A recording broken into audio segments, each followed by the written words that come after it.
Welcome everyone to session 3 of In the Shadow of Tower Silveraxe. This is an adventure written by Jacob Fleming, originally for Old School Essentials, but we've converted it to Dragonbane, but still running it in the hex-crawl style that the author intended the adventure to run.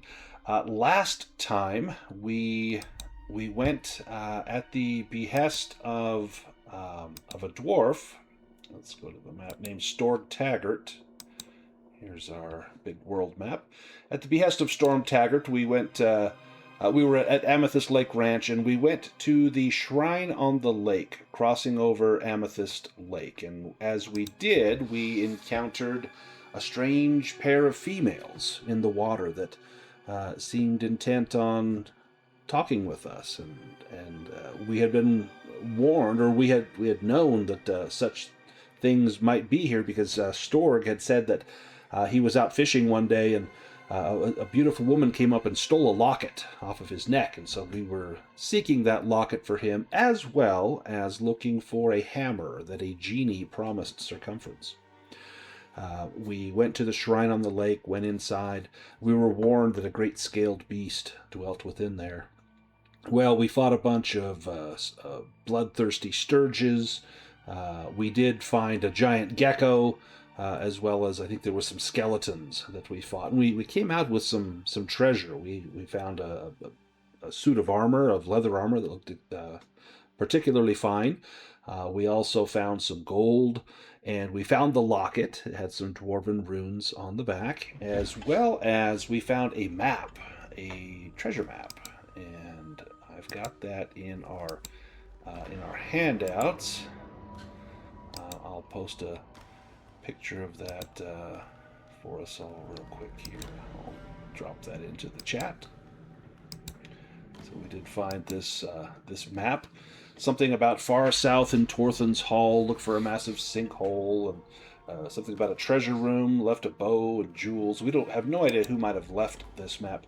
But looking here at this overland map, if we zoom out and go to the left, we can see Torthen's Hall is this maybe a canyon, or perhaps it's a dry riverbed off to the left-hand side. Perhaps somewhere in that Torthen's Hall we might find that massive sinkhole. So definitely something to keep in mind. Well, we finished up with the Shrine on the Lake. We were rowing across to head back towards Storg's ranch, and those two females approached again, and we thought for sure these are naiads. These are fey creatures, and we thought that perhaps they intended us harm. They said they had found the hammer. They were willing to take us down there. They didn't know that we had breathing stones from prior adventures.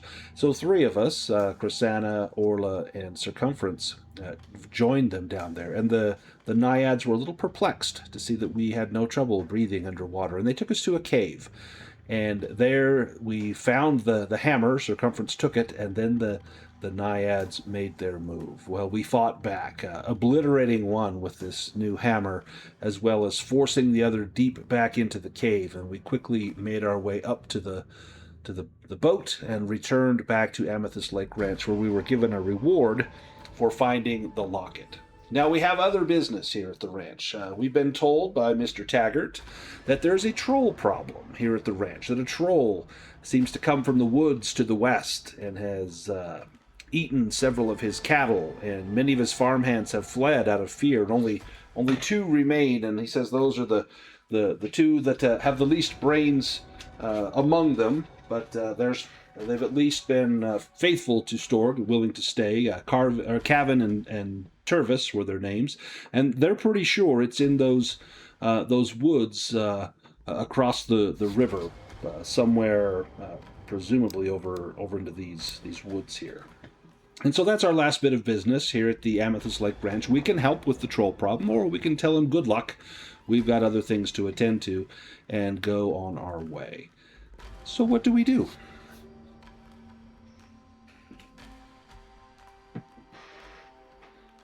I see no reason not to help. There may be treasure that the troll has.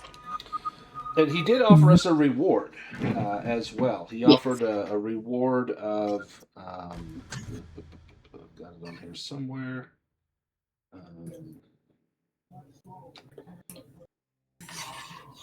Oh gosh, I'm not seeing. 200 gold pieces. If you can kill or drive off the troll. Well, that too. Yeah. Doubt it has any of the orange gems I'm looking for, but we are here. Mm-hmm. Now, I don't know. Had we rested? Do we have conditions and the like? Looks like I rested. I think we did at the end. Yeah, We I think, did, I yeah. think we did rest. Okay. So I think he made us like dinner or something after. That's right. That's right. Yes. Yeah. As a reward for finding the locket, in addition to the bags of amethysts that he gave us. Mm-hmm. So Yeah, I mean, if it's the same. I was gonna say, Orla's like, well, if they're the same trolls, we already know fire works well against them. Exactly. Now you're running low on those fire arrows, but they do work well. I think you've got one or two left. I think you've used a couple of the ice arrows, but those have been worth their weight in gold. If you want to venture off, he says you're more than or he's more than willing to let you keep the mules and the wagon here. No need to tromp that through the woods, although it might lure the troll to your location, he says.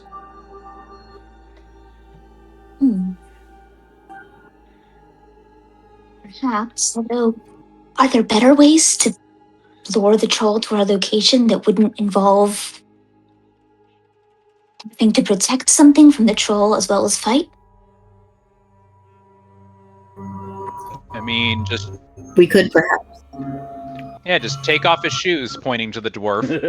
It's like catfish bait. Some kind of herbal concoction made with his like chest hair or something. Or make as much noise as possible.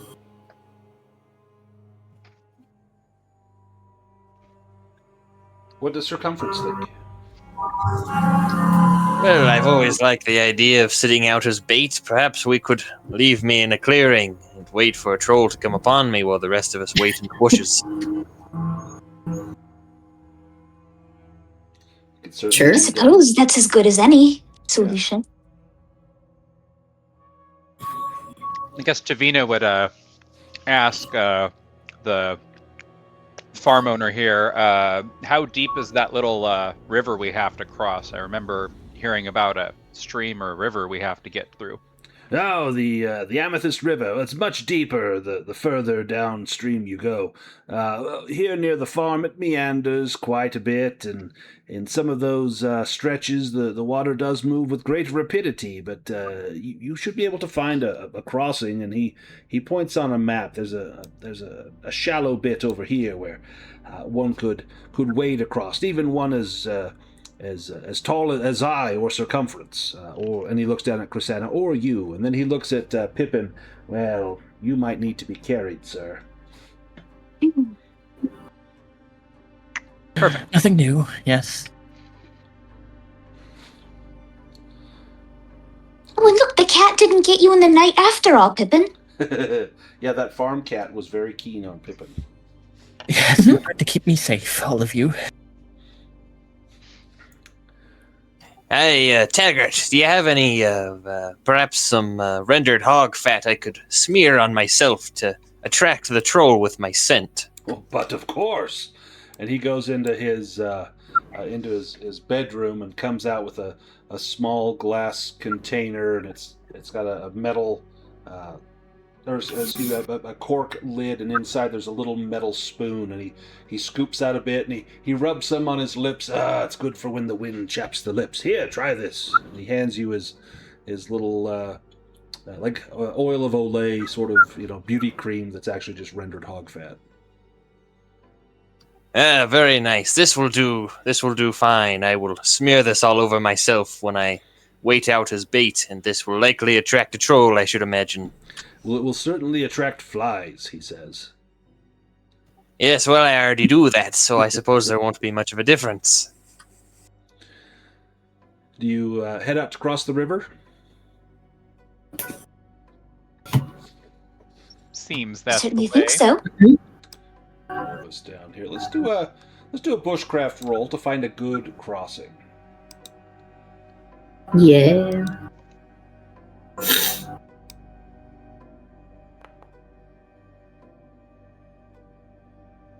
Oh, a dragon. Nice. With a dragon, yeah, you're easily able to find a place to cross, and I won't even make anyone make a roll for that. There is a shallow spot. You can see the water's only about a foot deep, and you can easily get across without any difficulty. It's, you have to balance a little bit on some of these smooth, rounded stones that are slick with just the faintest of moss, but you can see fish, and they come up with interest at circumference, attracted by his own natural oils and juices as well as the hog fat, but none of them nibble on your toes or anything as you cross. And it's an easy crossing. The water's nice and cool. You get to the other side, and you suspect that perhaps this is where the troll crosses as well, because it is such an easy stretch to cross. You don't know if trolls, can they swim? You don't know, but if they walk up right like the rest of you, perhaps this is where they cross. And in fact, circumference, give me a spot hidden roll if you look around for any tracks.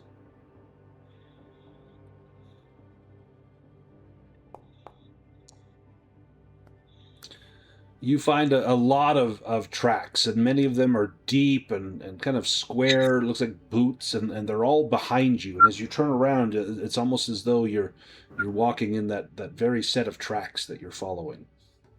Yes, there's these dwarf-sized tracks. These are of most interest. But you can't seem to find any sort of troll tracks. Now, let me have Pippin give me a hunting and fishing roll.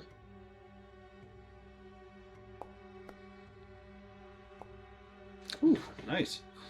Pippin, you find something interesting. You find blood, and it's low on the ground, and so it's easier for you to see, and you're looking for blood trails.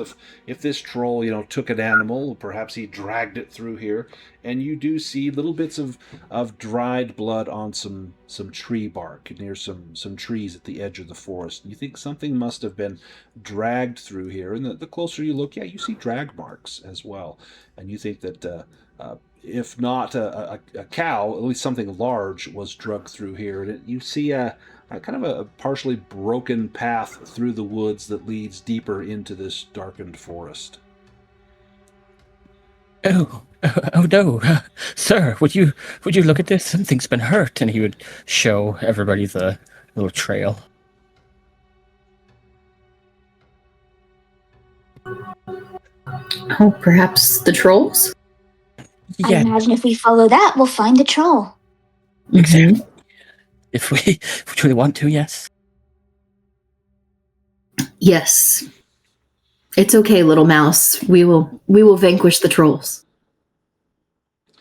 Yes, of course. Strike him down.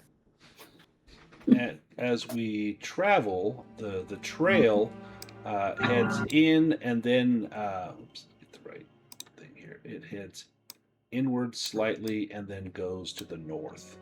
And as it makes that turn, you see that you lose much of the trail. The ground becomes a little bit rocky here, as though the topsoil has eroded away. You know that you're very near the border of the timberline of Mount Cavreep, where this bald-faced mountain rises up over 1,000 feet from where the forest started, just up above you. And as you start to get into this more rocky terrain, it's a little more difficult to follow any sort of tracks or drag marks, and even the blood seems to have yielded its clues.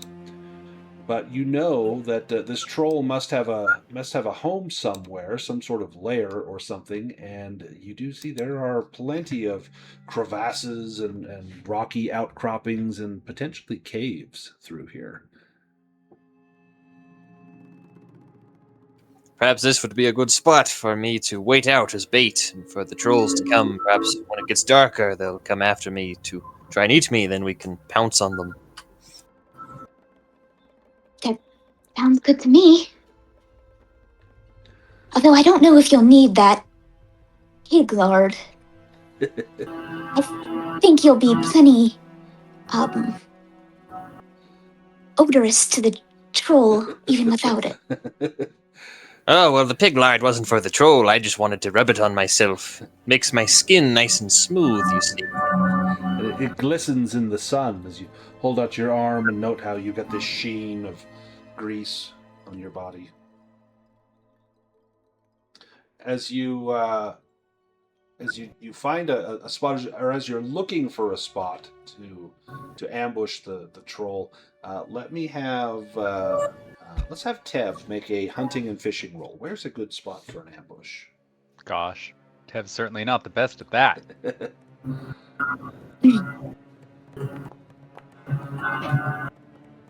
And unsurprisingly, he's just like, I found some grass. It's kind of muddy, though. Yeah, you could maybe lay down low in the grass. You think that, maybe I've never ambushed a troll. I don't know what to do. You think maybe that's a good spot. And Orla, being more of the hunter type, what do you think of that? Do you think you could find something a little better? Yes. Yeah, I feel like Tev is like the equivalent of like covering himself in mud, but like not doing a good job. It worked with the predator, and maybe it'll work with the troll. Yeah. Yeah, Orla, you know that you need a little more cover than that. And you definitely want to be downwind of the troll. You don't want it to smell you. You don't want it to see you. So you find a little better spot. There is a clearing, and there's some dense shrubs and scrub near there where you think everyone could crouch behind. It would leave you maybe about a 30 or 40 foot 15 meter almost distance from where circumference is. But if you're too close, the troll may suspect something. He looks like he's out in the open in this little grassy meadow, this clearing, versus being around dense trees, and he's a much easier target there. And so you've picked the spot. Any other preparations that you want to make?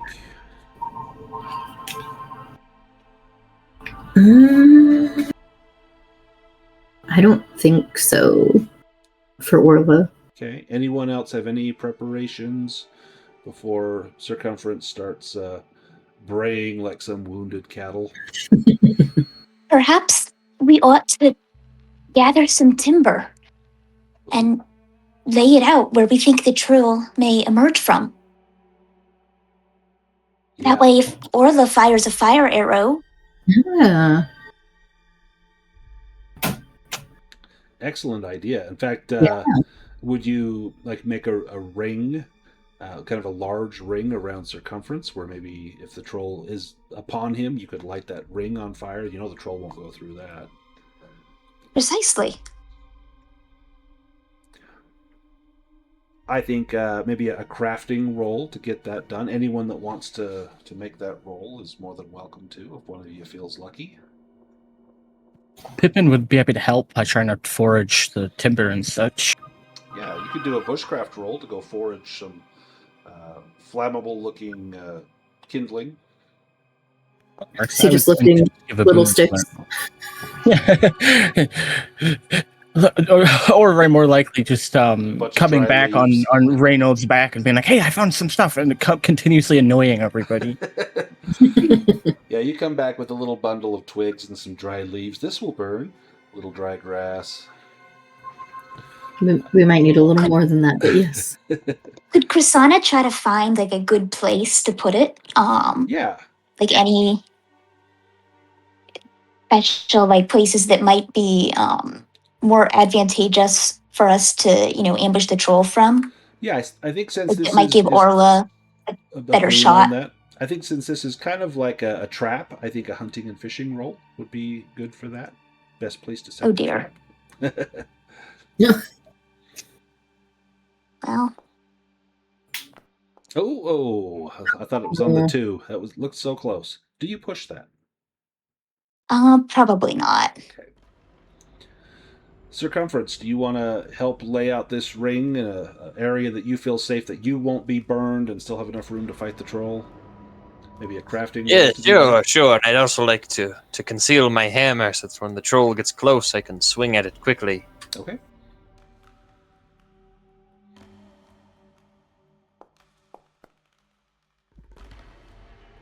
Nice. Yeah, you lay out this ring of kindling unbroken, so that you know that the troll will be hard pressed to find an easy way out without taking damage, and seeing the troll battle before, you know these things are deathly afraid of fire. And do you dig like a small area to place your hammer and cover it with dirt and grass, or how do you conceal it? I will find perhaps some branches, and I'll keep it in my hand, but I'll place some branches over it so that it's not easy to see it glimmering or be easily spotted by a troll. Ah, excellent. Give me a sneaking roll to see how well you hide that. And you can add a boon to that. And if you get any penalty from armor, you can remove that. Nice, yeah. You think you've got it in a spot where the troll would be hard-pressed to notice or realize that you've got a weapon stash there. So you're trying to make yourself look as non-threatening and as tasty as possible. And now we wait. Circumference, what do you do to try to lure the troll in? I will sing a song to myself. Is it a bawdy dwarven song or a sad lament? Perhaps a song about the great feasts of the dwarves. Try and get a troll hungry so that it'll be more likely to want to attack me. Give me a performance roll.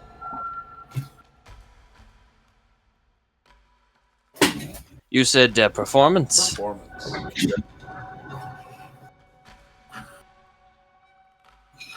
What about persuasion? Could I persuade the troll with my singing? Yes, not sure my performance will have that same effect. Yeah, because I think what you're trying to do is to persuade the troll to pay attention to you and draw closer. Oh, Ooh. On a 2 and rolled off. Do you push that?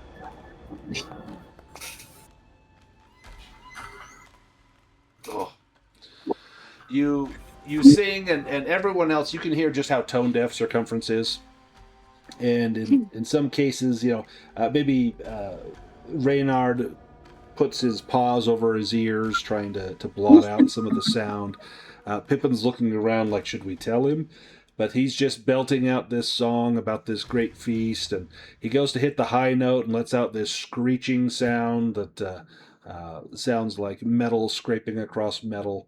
And you all think that he's probably more likely to frighten this troll away than he is to attract it. But Circumference, you think you're doing a great job. You're into the 14th verse of this epic song, singing on, but no troll seems to have approached. Now it is probably 6 o'clock in the afternoon. It's not quite dark yet. It'll be dark in about an hour and a half, 2 hours.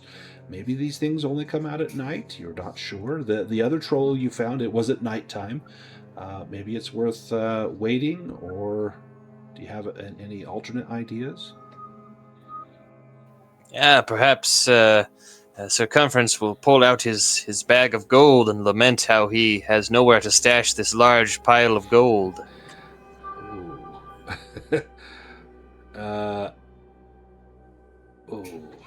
Okay, let me have Pippin give me an awareness roll. Okay, we'll use his boon. Nice. Pippin is pretty scared of trolls. Thank goodness. Glad I did. Yeah. Yeah. You hear movement, and it's coming from the north, from up here. Maybe a few hundred yards away, you can hear footsteps, and it's very subtle, but you hear the gentle stomp, stomp, stomp of feet on grass.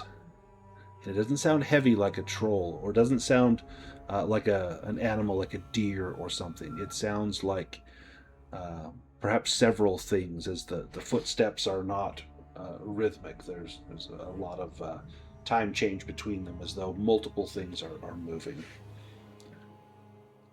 If Grisana listens closely, can she hear if it sounds like her when she's trying to sneak or be quiet? Yeah, give me a spot hidden roll. Okay. Ooh, do you push it? Well, I don't think so. You hear the sound too as Pippin points it out to you, but you can't tell. You're like, maybe that's just an animal, or maybe it's a couple of animals, probably maybe a mountain goat or some wild sheep or something. But you don't think it sounds like something coming to ambush you. Orla, are you back with us? Yes. Let me have you make a spot hidden roll as well, and you can add a boon Ooh. to your die. I'll explain why if you succeed. Okay. Nope. Nope. All right. Do you push it? Push it. Yeah. Oh, nice. Yes. So you listen and you hear and you identify it right away. Those are soft elven boots, trying to walk quietly through grass. You know this sound because you make that sound often as you're trying to sneak through grass. You would guess that there is a party of elves that are approaching. Probably our friends in quotation marks. Orla's just like, I think we're gonna have other company. You think they do eat dwarves? Well, we're about to find out. Oh dear. Orla's gonna draw her bow just in case. Yeah, Pippin might try to sneak forward with Reynard just a little, or just like scouting to see if he can see anything yet. Yeah, let me take us. Perfect. Let me find us a map here.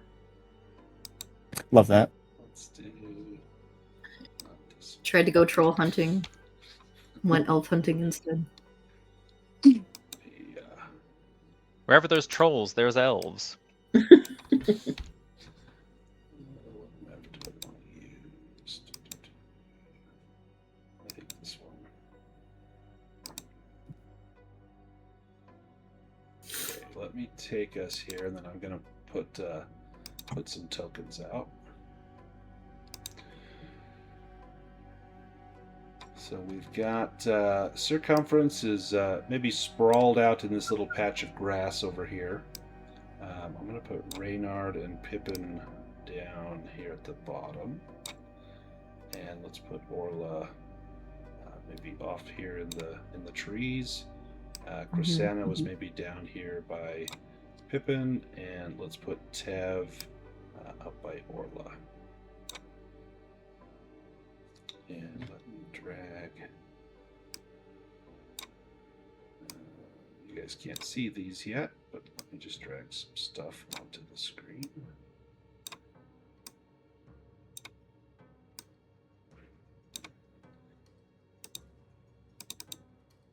Okay. All right. What was it Chrysana that I think you had spoken first? Or am I misremembering? I think you might be misremembering. So let's back up just a little. So Orla, you know these are elves. You suspect it's very likely those 3 elves that are coming up. What do you do? Oh yeah, Orla had her bow drawn just in case. Yes. Okay. And she whispered to everyone that other company was coming. Let me have Tev make a spot hidden roll. Alrighty.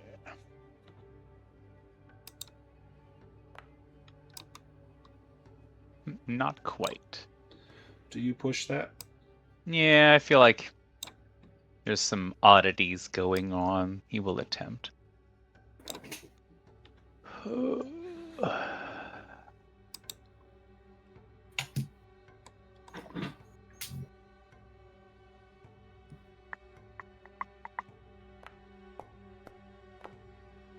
Oh, nice. So, Tev, you're looking across the clearing and you spot one figure, and it's difficult to see. I don't have specific tokens for these, so these are just marked as generic NPCs.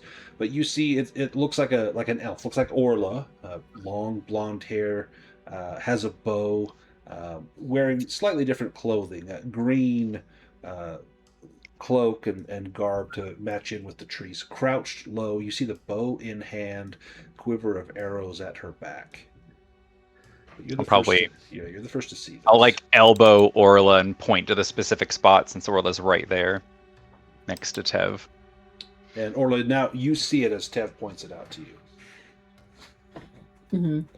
Now, they're not making any sort of move to be hostile. Maybe they were just drawn by the sound and are investigating. You're not sure. Yeah, circumference was pretty loud. Oh, yeah. Mm-hmm. Does that one... Oh, sorry. Oh, I was just going to ask if that one looks familiar, the elf.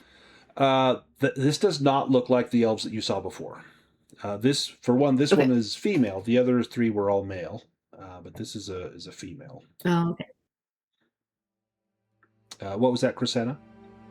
I think Krisanna might just sort of move out of the bush slightly. Maybe try to make it look like she's not coming out of a bush, but like she was following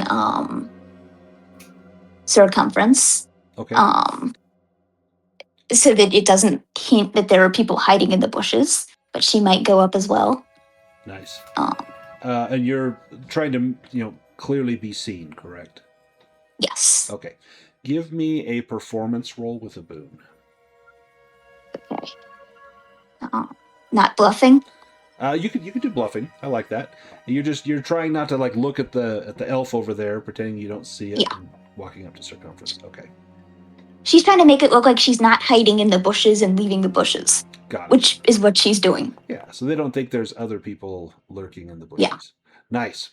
Yeah, you go ahead and move your token out, and as you come out, you're probably making an effort not to look at that elf, but Orla and Tev, you would see that elf crouch a little bit low and study and kind of lean to the side as though speaking to someone nearby. Now, Pippin, what do you do when Krisanna just up and leaves the cover right next to you? Yeah, I think he would just like moan in despair and then see another option. I think he would sneak down like further east, still staying hidden, but getting closer to everything. Yeah, give me a sneaking roll, and you can add a boon because you're quite small. Yeah, and like he's riding Reynard, so they're a team. Nice. Yeah, it could just be a fox going through the wilderness. Right? Oh, nice. Mm-hmm. Yeah, you can go ahead and reposition. Well, that was riding, whoops, but it would have been a successful sneaking roll.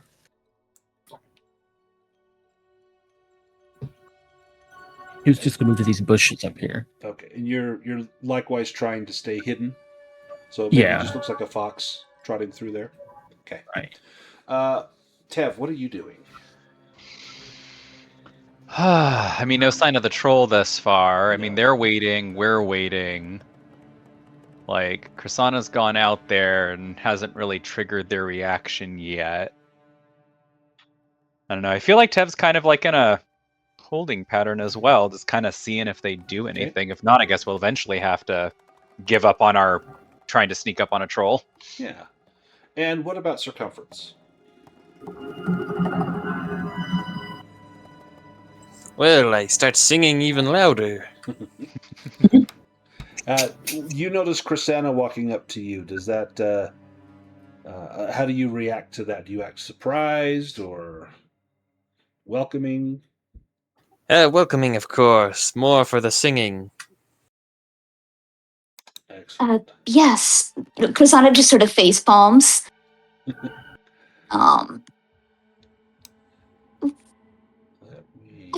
We've attracted a knot troll. I'm not sure if you're aware. Do the elves Wasn't sure. seem to be moving at all, or? They are... The one that you can see is making a hand gesture, kind of moving her hand to the side as though gesturing to spread out. And I'm going to have you all draw initiative cards at this point. Circumference will change his song to something about cooking a stew, but change the ingredient to elf meat. Nice. Orla, what do you think about that? Oh boy. I think she kind of just like sighs deeply and is like, "Must we antagonize them?" Like, let's see. Tev, you are up first. Yeah. So as you hear him change his song to singing about elves, and you know this is likely going to force the issue. What do? You can still see this one here. Bow is now drawn with arrow aimed at circumference. Got you. I don't know. I feel like in this instance, I'd probably swap initiative with either Krisanna or Circumference, since they are kind of in the middle of the action, if either of them wanted it. Circumference goes pretty quick. Would Krisanna want to go first? Or I think Krisanna would. Okay. Cool. I'll swap with Krisanna. Because they're in it right now, Oh, and yeah. Tev's far away. Krisanna, you're up Yeah. first. I think first things first, Krisanna is going to maybe make a gesture, sort of peace Maybe with the elves, just to see if they at all react to that and lower their bow. Ooh, give me. That's probably going to be a persuade. Give me a persuasion. Persuade. Okay. Unless because you're not trying to, because you're not really bluffing here. I don't think. No. Yeah. I mean, she probably is making the gesture of peace while still, maybe putting her hands up while still having like a knife in her sleeve or something just in case. Yeah. But I think, yeah, you're probably right with persuade. Ooh, no. Do you push it? Oh my god. That's one, or no, that's multiple above. Okay, and then I guess that was an action. Yes. And then instead she is going to step behind Circumference. Nice. Okay, let me mark this guy visible. She probably would have gone there. You see an elf move to the side and will fire his bow at either Krisanna or Circumference. We'll see who he's going to target. If it's Krisanna, he'll have a Bane. Targets Krisanna. So he'll get a Bane on this roll. He's shooting through Circumference or past Circumference. And I think that's a miss. Yes, that's a miss. The arrow lands, strikes the ground right next to your foot. Circumference. You see this arrow whiz past, and you look over and you can now see two elves. This one that just fired the bow has dark brown hair tied in a few thin braids down the side, and he's wearing leather armor. He's got a green cloak, beautiful brown boots. Looks like he is doesn't look like one that you recognize from before, but definitely looks like he knows his way around a fight. Well, I will hold my shield up and start marching in that direction. Okay, go ahead and move yourself that way.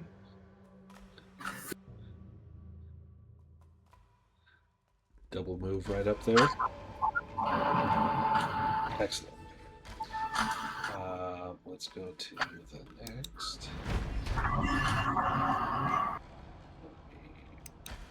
Make this one visible. This one will leap up onto a rock and fire directly at Circumference. oh no. Because it's point blank, he does get a Bane. And he still hits. Now, Circumference, you've used your action, but you can use defensive to parry this with your shield. Oh, I accept the blow. Ooh, the arrow strikes you for 11. You take only 2 of that.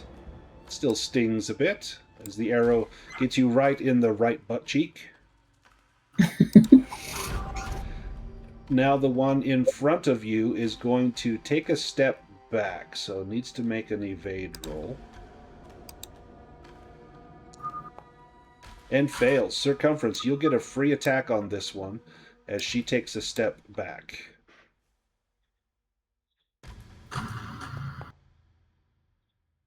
You push that.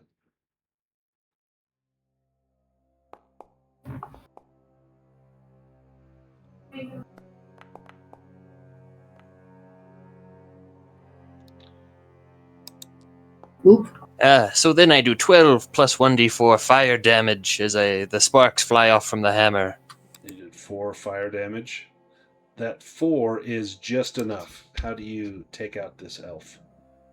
Yes, as they try and back away, I slam the hammer down onto their head, and their head kind of deforms back into their body, and it's an odd way to die, but it should preserve most of the good meat for eating later.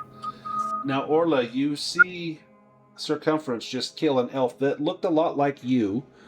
Does this bother you at all? I don't think so. I mean, Circumference has had plenty of chances to try to kill Orla, so Right. I think she probably just sees it as fair game. I mean, they struck at him first, so it is what it is. She's also getting ready to shoot at them, so here we are. Now, from the side, leaping up on top of a stone, Orla, this is one, you recognize this one. This is one of the elves from last night. And he is going to target Krisanna with a bow. Literally was thinking like, oh, maybe we can like call out that we talked with them before. Maybe they know us, but yeah, once we see them and they seem aggressive, it's like, nope. Yep. Yeah. They've been waiting for this opportunity. Krisanna, that is going to be a hit. Now, you have used your action, but if you have fast footwork, you can try to evade this. Do I have fast footwork? Yes, I do. What does that? So you spend willpower, and then it lets you make an evade. I think I might use. What's the difference between that and hard to catch? Quick, hold on.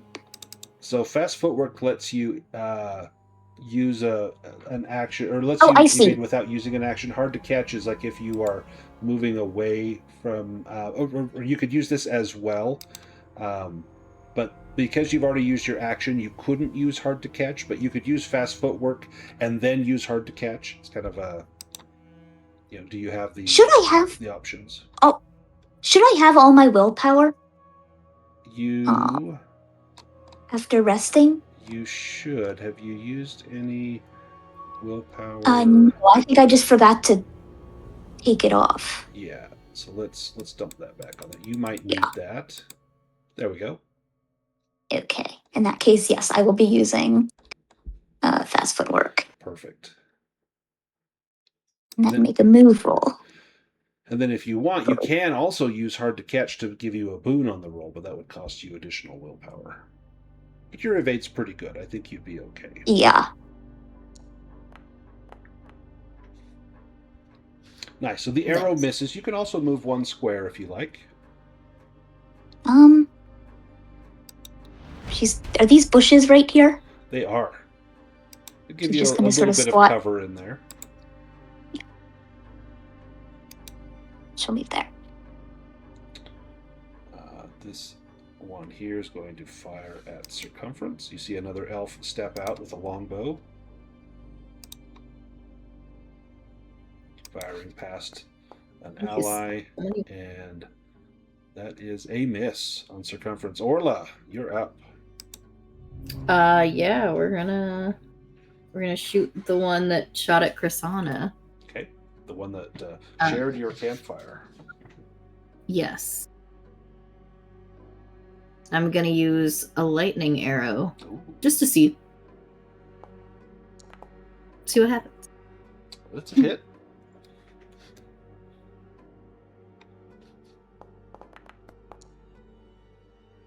And then roll 1d6 for additional damage. Nice. Takes the full 4 of that. And a little bit of blood comes out as you see the jolt crackle through that elf as electricity arcs all along his body. Do you move, Orla? No, I think she'll stay there. Okay.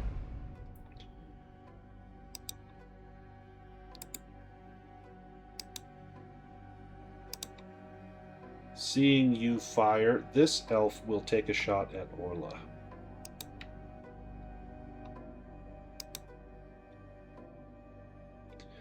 And it calls out something in Elvish, and you're not sure at first what it is because it's a strange dialect of Elvish, but it's something about traitorous scum that travels with dwarves.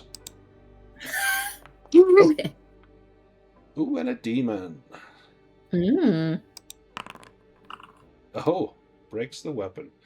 With the weapon broken, that one's going to flee. All he's got is a bow. So he will turn and run. Reynard's turn. And Reynard will trade with Pippin, naturally. Yes.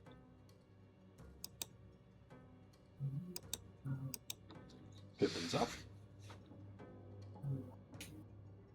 Pippin waves his little mouse arm and squeezes his orbiculum and shouts something that probably nobody can understand. It does a very bad spell. Oh, no. Oh, no. Oh, no. Oh, well, at least he's isolated right now. Yeah. Let's see what the virulence is.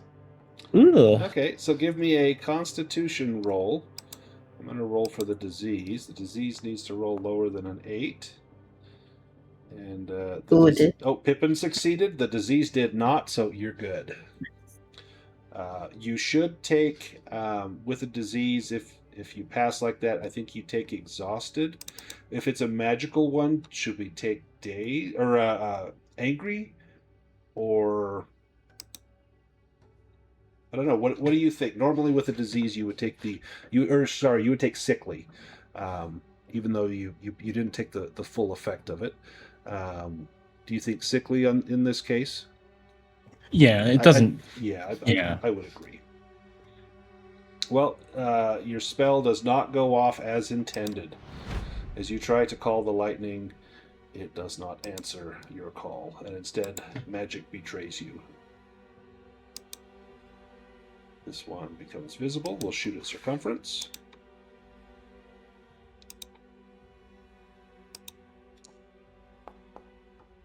And that's a hit. Circumference, do you take this blow? Yes, I take the blow. Does not even put a scratch into your armor. Tev, you're up. All right. I feel like Tev would make his way up to the nearest elf within his range. Trying to keep out of the way of Orla's range of sight. I guess I can go up to him to the left and still be out of range, I do believe. So we'll do that.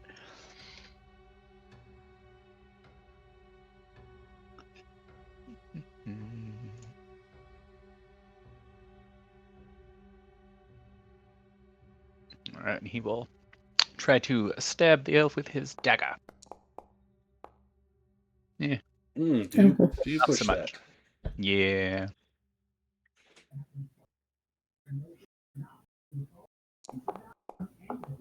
Nope. Oh, that elf is quick. Very agile. Another one of the group that we had at our camp for dinner steps out of the trees and will fire at Tev. Of course. Yeah, they're everywhere. They are everywhere. But with the rock in the way, he'll get a bane on that. And still a hit. Ooh. Tev, do you have fast footwork, or do you... Yes. Okay, do you want to use it or take the hit? No, I'll use it.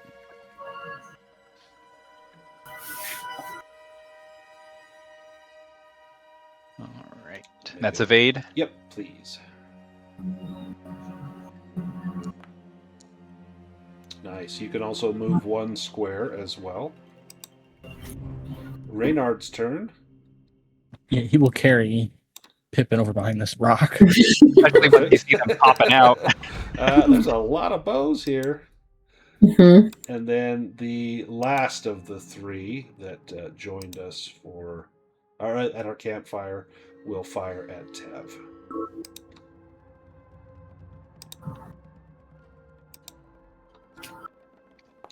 And They're so inhospitable. That's a hit. Do you fast footwork this, or do you take this hit, Tev? Nah, he'll fast footwork again. He does not want to get hit. Getting hit the last time. Yeah. Stealing the stuff.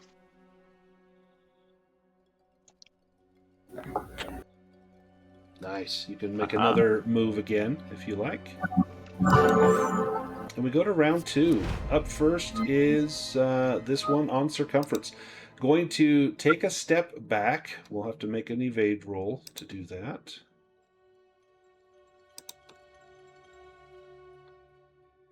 Give me 1 second. No, I think rather than evade, it'll take the Bane. It's going to fire circumference. You did kill one of their companions. So yeah, we'll fire it. She gets a Bane for point blank. And that's a hit. Do you take this circumference? Yes, I take the hit. You're going to feel that one a little bit. Take 5 damage from that. Krisanna, you're up. I think first Persona gives a shrug, like, what gives? And then let's see, am I able to? What's my move speed? Okay, move. 12. 6 squares. Yeah, 12 meters. Okay, so she can't. So, and it says you've already moved 1, but you haven't. I don't know why it says that. So you can move to the first yellow box. So you could move up to this guy and attack. Oh, okay. That's what she'll do then. Yeah.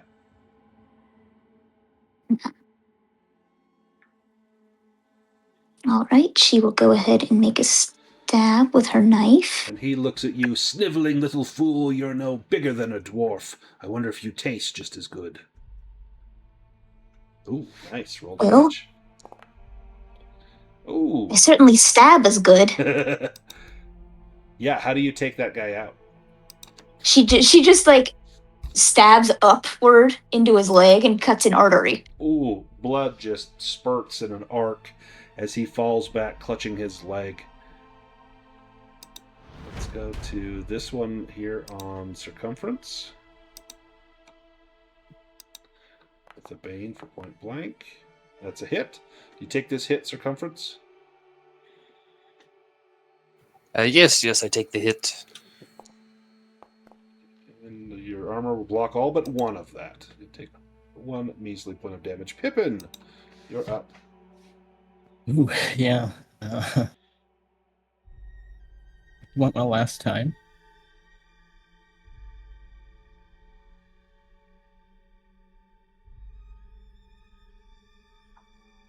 Maybe Tev's curse is rubbing off. You're gonna tempt me like that. Yeah. Oh. You push it? I will push it. You have to for spending that much willpower. Oh, No! What a night. Well, it's not a demon. Dang. A demon would have been nice. Well, you already got a demon on there. You're going to say it gets you an improvement roll.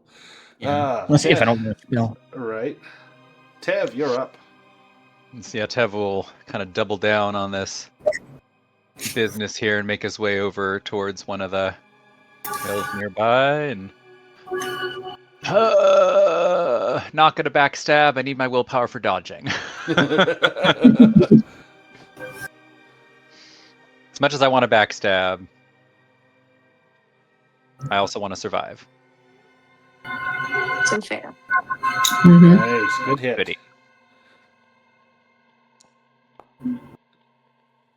Not the best damage, though. Terrible damage, but a good hit. It still gets through that leather armor and does 2 points of damage. Reynard's turn. Does Reynard move Pippin anywhere? Yeah, I am wondering. I don't think Reynard can move very far, so probably not. 5 no. squares. Or you could double move 10 squares. That's true.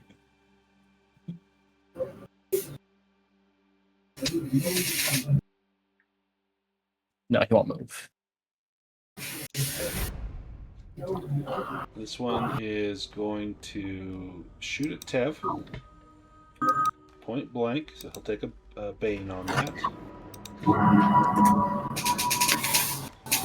And that's a hit. Tev, do you fast forward this? Yeah.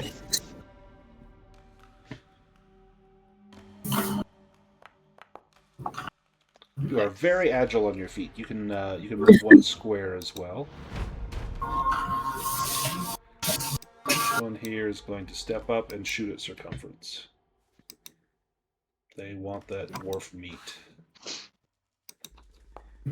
That's a hit. Circumference, do you take it? Yes, I take the hit. Does not get through your armor. This one is going to press Croissant. You killed Avalor. Now you'll die. Actually, didn't mean to move that far. Let me move him. Moved him too far. There we go. And then fires at Croissant.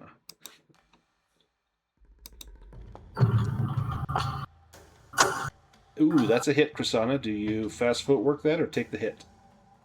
I think she will take the hit. Oof. Oh, wow. Yeah, Oh. 8. Ouch. You are bleeding. Oh no. This one Well, will fire. that was dumb. We have a healer. You might need your willpower. Of course, our healer can't seem to use magic to save his life, but we have a healer. Having a hard magic day. Circumference, do you take this one? Yes, yes.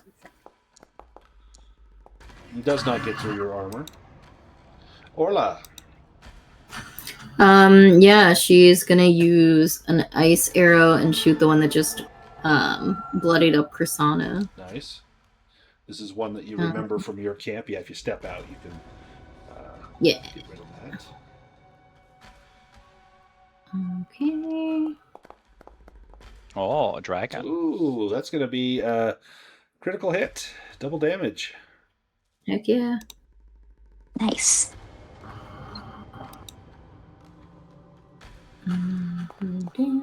Whoa. And then roll 2d6 as well.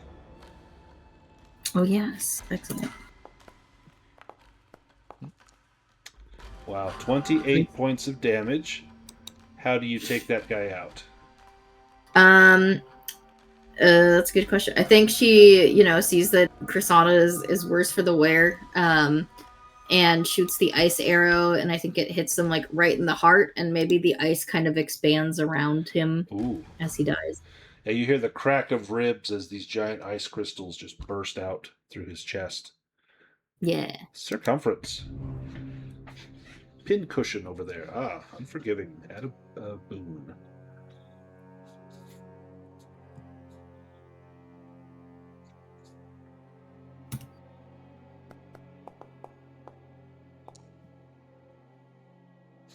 Nice. That is a critical hit with Ironbreaker. Choose the extra attack. First attack, you slay that one. Then make your second attack.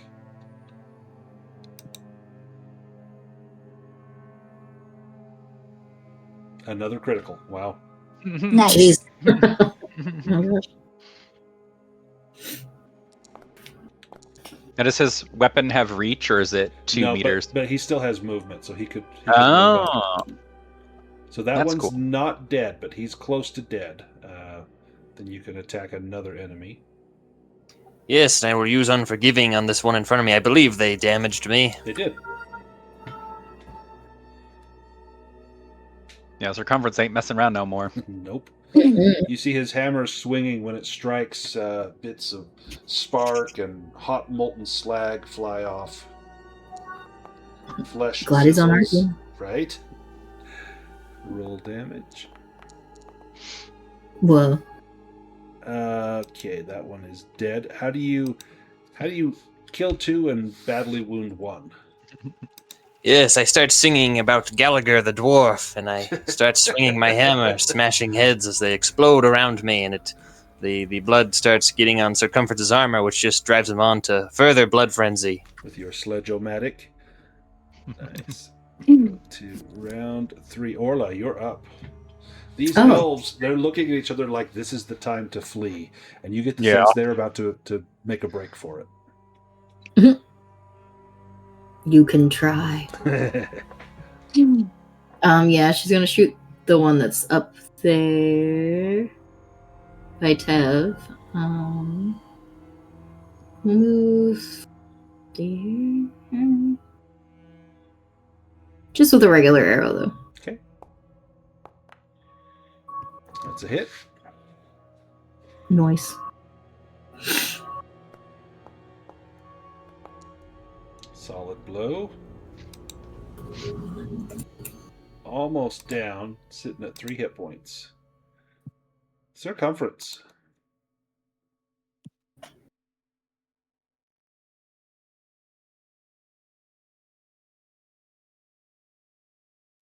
Yes, Circumference is in a very unforgiving mood as he swings his hammer at this wounded elf.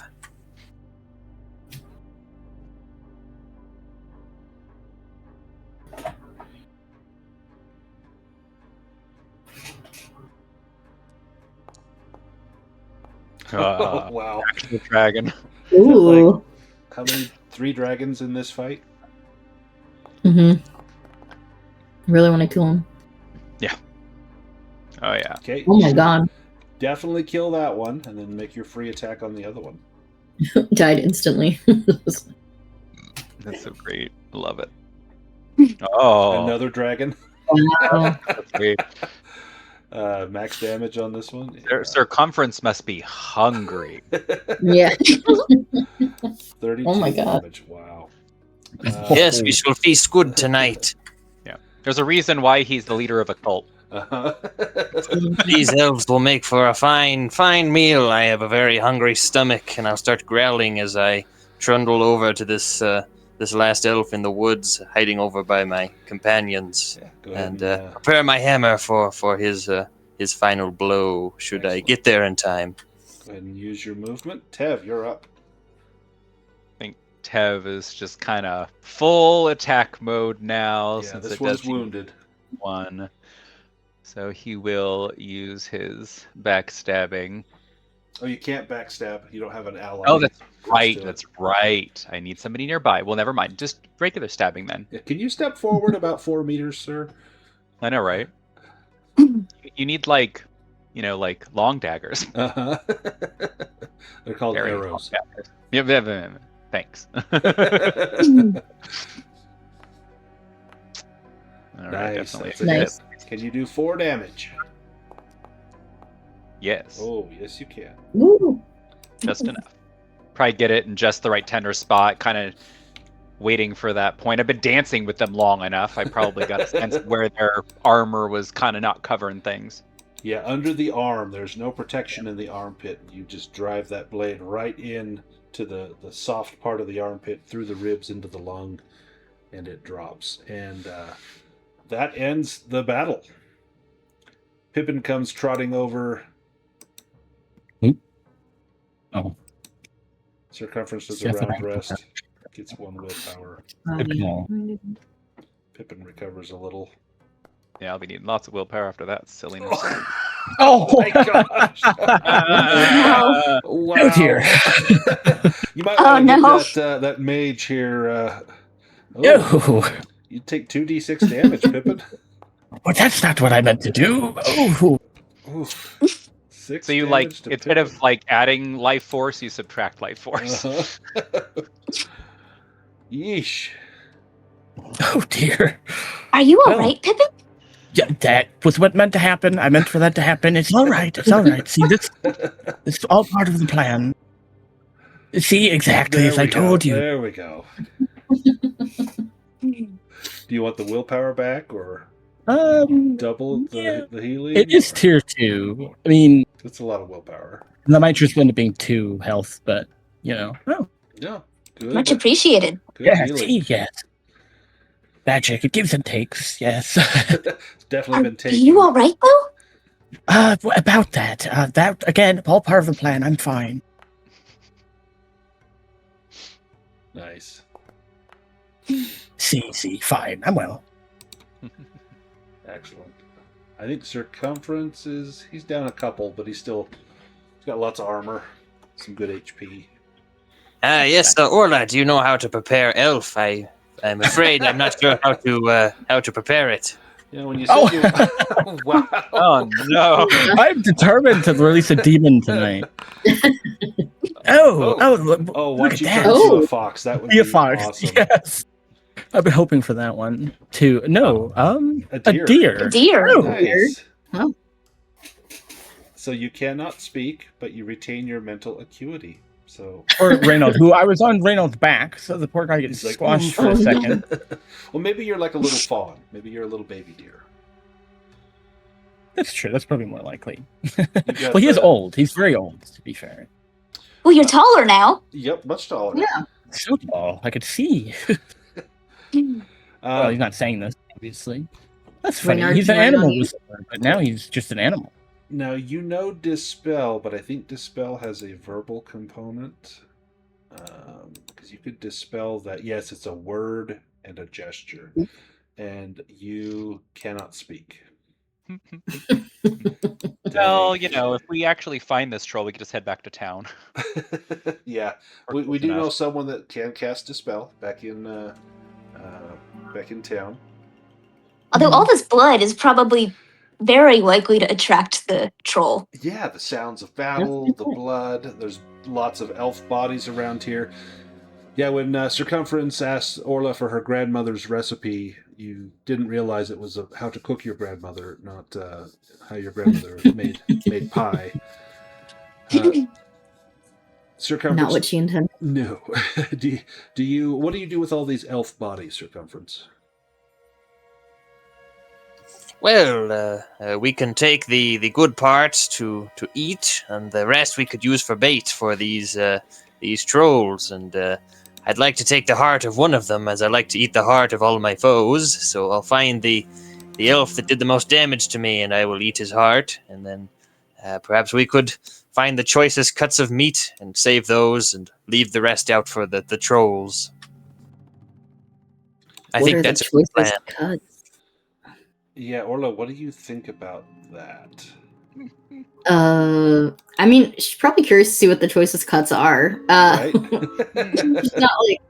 She's not super stoked about cutting up elves, but they did also try to kill them all, so it's a toss.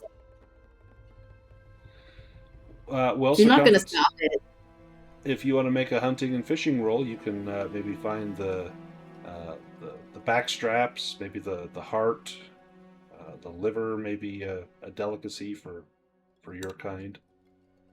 Of course, here we're all mad about these elves that apparently eat dwarves, yet here we have a dwarf that's more than happy to eat an elf. It is true. Although they tried to eat us first. True. Yeah. Am I going to help with this? Okay. There you go. Orla's like, look, I can help you out here, and you. Thank you, Orla. Help me empty this intestine. We can use it for sausage casing. All right.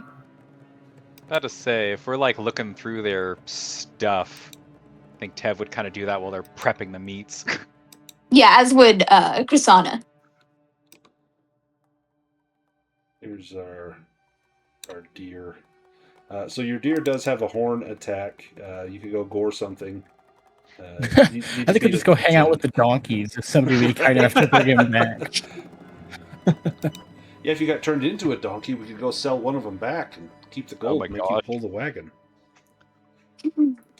As Orla, as you are dissecting these elves, if any of you want any of their loot, they've got leather armor and longbows, and lots of arrows. But that's about Ooh. it that they've got. I'll definitely take some arrows. Yeah, you can stock up on a quiver of arrows. Yeah, and once we're done with whatever troll business we're doing, carrying the armor, or I guess carrying the armor now and trying to find the troll so we can carry it back and put it on the wagon to sell it eventually. Yep. Let's drop that in there. And we've got longbow.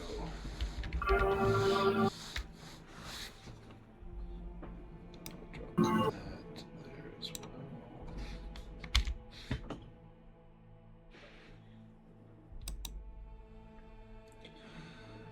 Let me have Krasana give me an awareness roll as Orla is butchering the elves. All right, let's see. You can hear movement coming from the brush. This does not sound like an elf raiding party. This sounds like something large. The troll is here. Everybody, it's been attracted. The troll is here. Oh, We either prepare for a fight or we run. So Pippin's banging already his head. gone. He's going back to the donkeys. Yeah. Prasanna just sort of stands her ground. I mean, if we have time, we can follow the original plan. Like, hide behind rocks real quick. Circumference lies down in the circle of wood.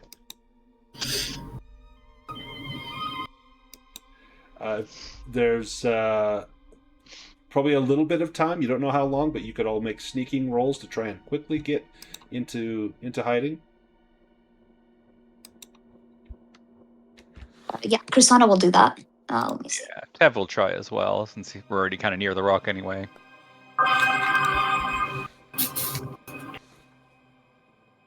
Oh my god. nobody's sneaking. Nope, no sneaking. Well, I got it, but still. Making noise in the Ooh. general direction.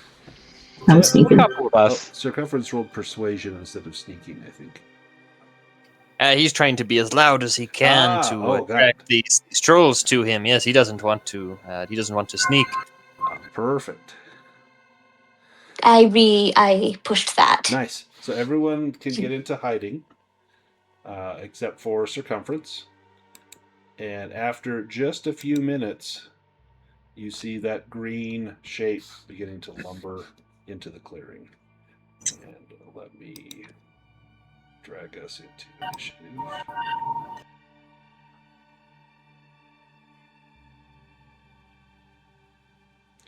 As the sounds of battle has attracted it.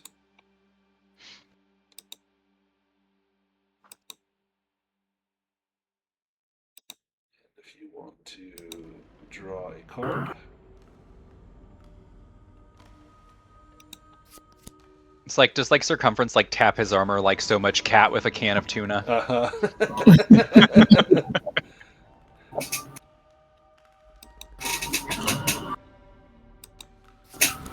All right, Circumference, you are up first.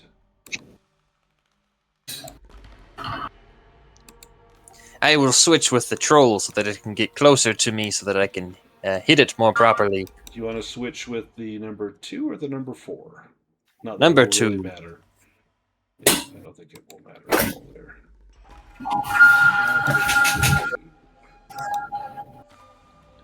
Neutral. All right. The troll will move up. He's got. Oh, let's see. Why did that not swap? 2.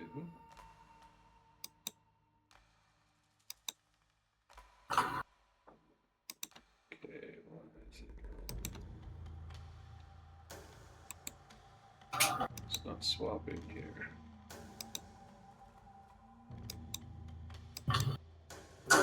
Alright, well, we'll just do it this manually. The troll will go first.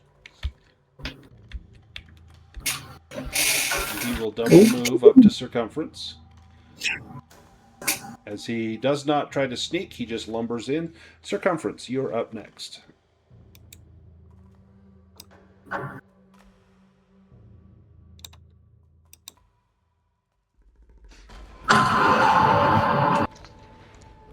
Oh, is that another dragon? Wow. 3s. Oh my god. Wow. fire damage? That was I added the fire Oh, you damage added in, it? Oh, perfect. but it will hopefully prevent him from healing any of his health back. That it does. Now it's his turn at number 4. Okay. Now we're in business. The Pretty troll. angry, I imagine. Very angry. Disemboweling swipe. The troll claws, rakes its clawed hands at the belly of a foe within 2 meters circumference. This will deal 4d4 damage, and if you take more than 10 points after armor, you must make a con roll or take the deep wounds. All right, you can parry this with your shield or with your hammer. Nice. So now you can move yourself and the troll, and your Iron Breaker. Yeah, that's not enough to damage it. Do you want to move yourself and the I troll? will move the troll down 1 so that he's an easier shot with bows and ranged weapons. Okay. Orla, you're up. Yeah. We're gonna use my last fire arrow. You might want to ignite. Are they both in the circle yet? Oh yeah, No. let me draw the circle on here. Oh yeah, you could. Oh, ignite the wood. Although Yeah. they're not both in it, I don't think yet. So the circle is I'm going to say that they are both in it. It's probably like that big.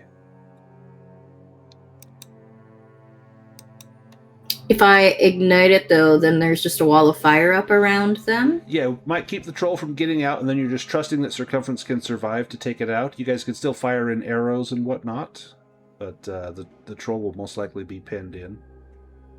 Oh, yeah. Okay. Let's do that. So in that case, if you want to use a regular arrow, you could. No one specified that we have a fire going, so you would need to spend a round getting a fire going, and then the next round you could shoot the flaming arrow, or you can use a fire arrow. You could also switch with Grisana, and she can maybe get a fire going. Yeah, Okay, sure. great idea. And Krisana, since it's kind of a stressful situation, I'm going to have you make a bushcraft roll. Oh dear. Not sleight of hand for like her flint and tinder. Okay, I will let you use sleight of hand. I like that because we Okay, we awesome. were prepared to do this. Yeah. Nice. You get a little fire going. While that's happening, Reynard. Yeah, Reynard's leading the deer back to the farmhouse. Oops, Tev, you're up. All right. He doesn't want to mess with the circle stuff. Looks like they have it well in hand, so I believe I have just enough range to kind of make up my movement and then throw a dagger at the troll. Oh, nice. Although, I don't like getting close to this because last time he had his little breath or smell thing, so we'll see. We'll see how this goes.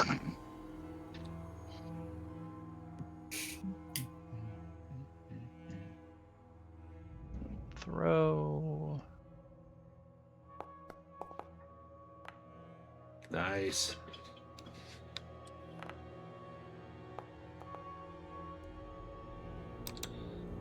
Excellent. All right, and that is Tev's turn. Orla. Okay, yeah, she's gonna dip the arrow into fire and shoot at the circle. Nice. You can just target the troll and make a roll. If you hit, you ignite the circle on fire.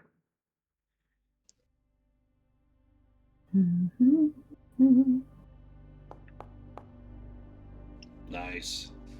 Flames curl up around the troll, looks around frantically side to side, and Circumference, you can see the fear in its eyes as it realizes it has fallen into a trap. And is Pippin heading back to the farmhouse? Yeah, I would take them off the map, but it won't let me. Yeah. Okay, I can take you off here. There we go. I'll get Pippin off up there as well. Let's see. Round 2, Circumference, you're up. Oh, hang on. That didn't work right. That reset initiative.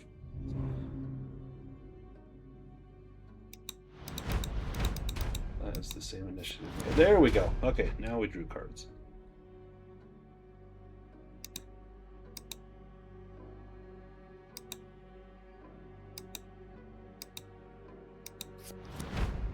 All right, green troll goes first. He does not regenerate because he took fire damage. Foul stench. Oh, this is the one. The troll emits a stench so foul, he's going to move up. Yeah, I was about to say I was in range anyways. Yeah, towards the edge of the fire. And does this get... wrong one. Let's get the measure tool out here. Oh, goody. I did well on this last time. Yeah, they're Krasana, but not Orla. Oh, crazy. So, Lovely. Okay. con roll or become sickly. This cannot be evaded, but although Krasana could evade this. Nice. Nah, you guys are good. Krasana, you're up next. All right. I think Krisanna is going to sort of plug her nose and maybe move here. Okay. And then throwing that distance give me a Bane? I don't think so. So the range is the number of meters equal to your strength score. So your strength is 8. So you could throw it 8 meters, 4 squares. Yeah, it's within 4. Yeah. So Yep. So shouldn't give you a Bane. awesome. All right. Throw. Let's see. Nice. Roll damage. All right. Good hit. Ooh. The troll will go again. He has not or he does not regenerate because he took fire damage last turn. Claw smash. He smashed both fists into circumference, delivering 3d8 bludgeoning and knocking you prone. This cannot be parried. You can evade this. Yeah, you can shield block a monster attack. Yep.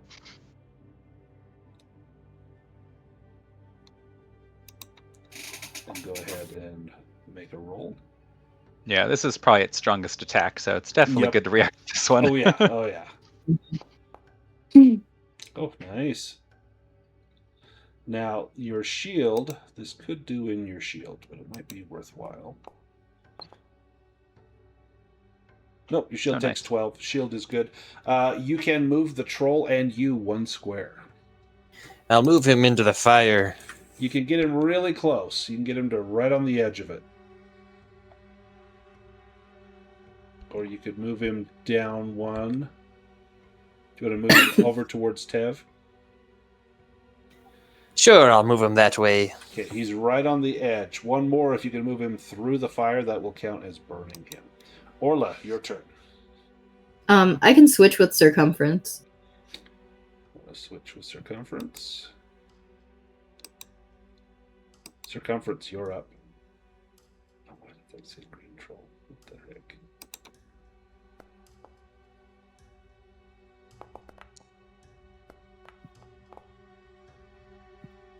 Oof. Nice. Huge hit. Huge hit. Now it's Orla's turn.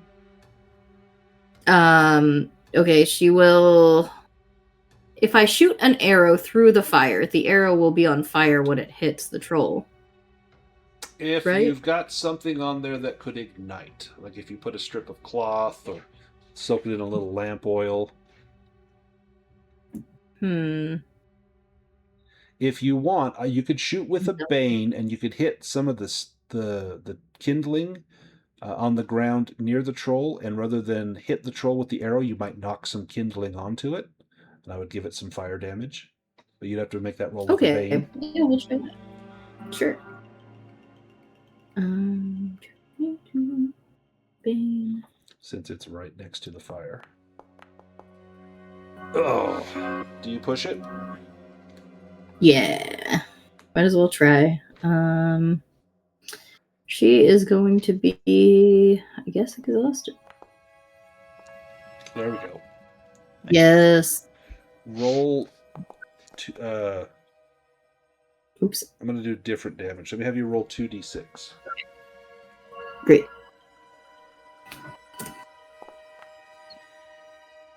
Nice.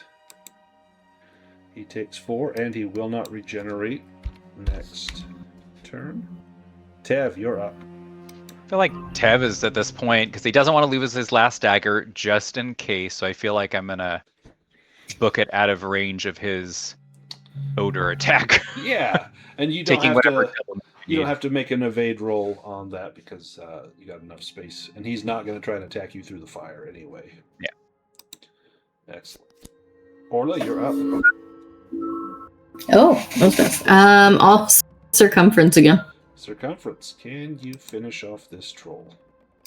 I surely hope so. I would like to, once we finish off this troll, perhaps if one of those elves is still whole, it'd be like a turducken. I could put an elf inside the troll and stuff the elf with some sphinx jerky, and it'd be a delicious feast.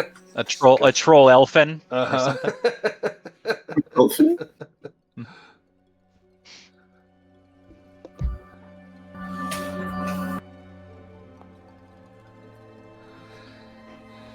Roll damage.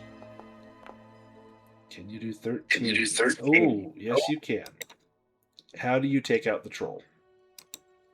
Yes, as he's cowering from me and the flames, I drive my hammer into his back and it shatters his spine, and he falls to the ground dead and burning so that he can't regenerate. Nice. It takes a few minutes for the fire to burn down, but eventually the fire ceases, and you have slain the troll. Now, you could take part of it to go show Mr. Taggart that you've done this successfully. What do you take as proof? Perhaps the head, that would be good proof. Nice. Also, pull out the daggers belonging to Tev and Krisanna, pass them back to them, and then do you all make your way back to the farmhouse? I think so. We need to find Pippin and make sure he wasn't waylaid by another troll on his way back. Let's go back to our map. And we'll make the journey at night back to the farmhouse. You find Pippin along the way. You see this deer that's by the side of the path, trembling slightly while Reynard paces around the legs, and you recognize this must be Pippin. You saw the terrible effects of the magical mishap. And then together, the five of you, plus Reynard, go back to the Amethyst Lake Ranch. There, Storg Taggart is overjoyed to see the troll's head. Ah, you've done a fine job. Well, 200 gold, as promised. And he pulls several pouches of gold out from a chest and sets it on the table. You've earned another night here at the ranch. If you wish to sleep, you're more than welcome to use the bunks. The workers ain't returned yet, but they will soon enough now that they hear the troubles are no more. Aye, and Taggart, don't forget the haunch of beef you promised us if we got the troll. Oh, what do you think we're having for supper? I'll have it ready. Here, you can add some of this in. I got some of this troll meat and some of this here elf meat. Should pair nicely, I should think. What the hell? And he looks at you. Well, waste not, want not. And he starts to whistle as he goes over to add a little something extra to the stew pot. Perhaps you could add it in later after you separate it for those of us who are Vegetarian. precisely. I suppose, but you're missing out. Let me tell you, ain't nothing so good as mystery meat. Some of the best meals I've ever had. I've never known what it was I was eating. I'll take your word for it. Yeah, so be it. So be it. Who am I to discredit you? You've slain this foe that was assailing my ranch, and now I can get back to business. Dinner will be ready soon. Go freshen up. Come back in, and we'll talk more. And that's a good place to take a break. Why don't we take our 8-minute break here? When we get back, we will discuss what comes next. See you all soon.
I ignore all the signs of impending danger,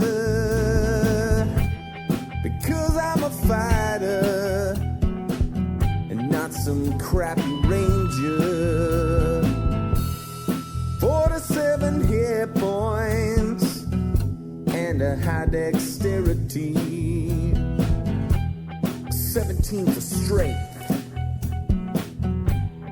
Kobolds are afraid of me, crafted from numbers on living paper. I skip from the mundane to a medieval caper. While in real life, my fate is unspoken. Hero roll of the dice, and my fate is unspoken.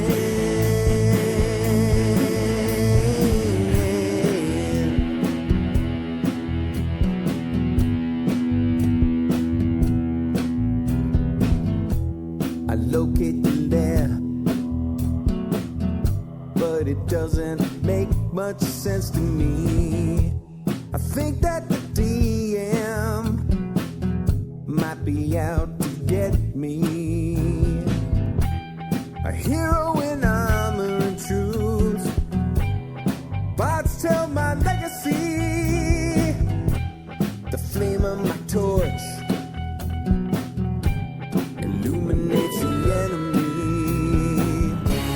I win in a battle, you win foes asunder.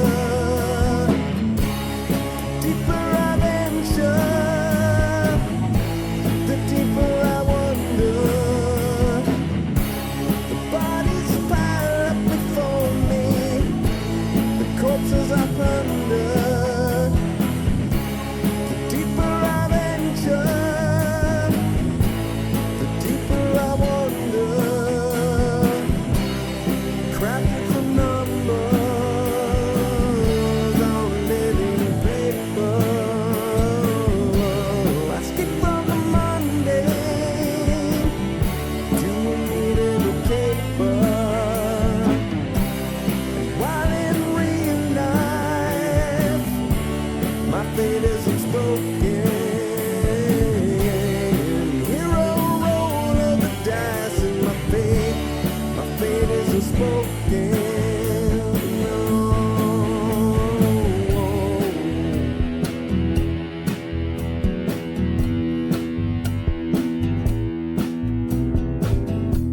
I drink my last potion, I charge through the open gate. The flame of the dragon tried to seal my awful fate. With a handful of dice, 5 times I roll 20. The dragon goes down, the DM no bloody. I leave with the princess, a satchel chock full of gold. We head to the tavern, where my mighty tale unfolds.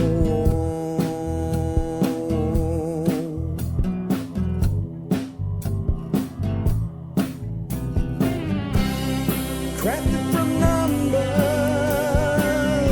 on living paper. I skip from the mundane to a medieval caper. While in real life, my fate is unspoken. Hero roll of the dice, and my fate is unspoken. The king he honored me with the mighty crossbow. It's blessed by the elves, he said. I thank him and I go. The life of a hero, struggling to stay and die.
Okay, I am back. Let me know if you're here, and we'll get back into the game.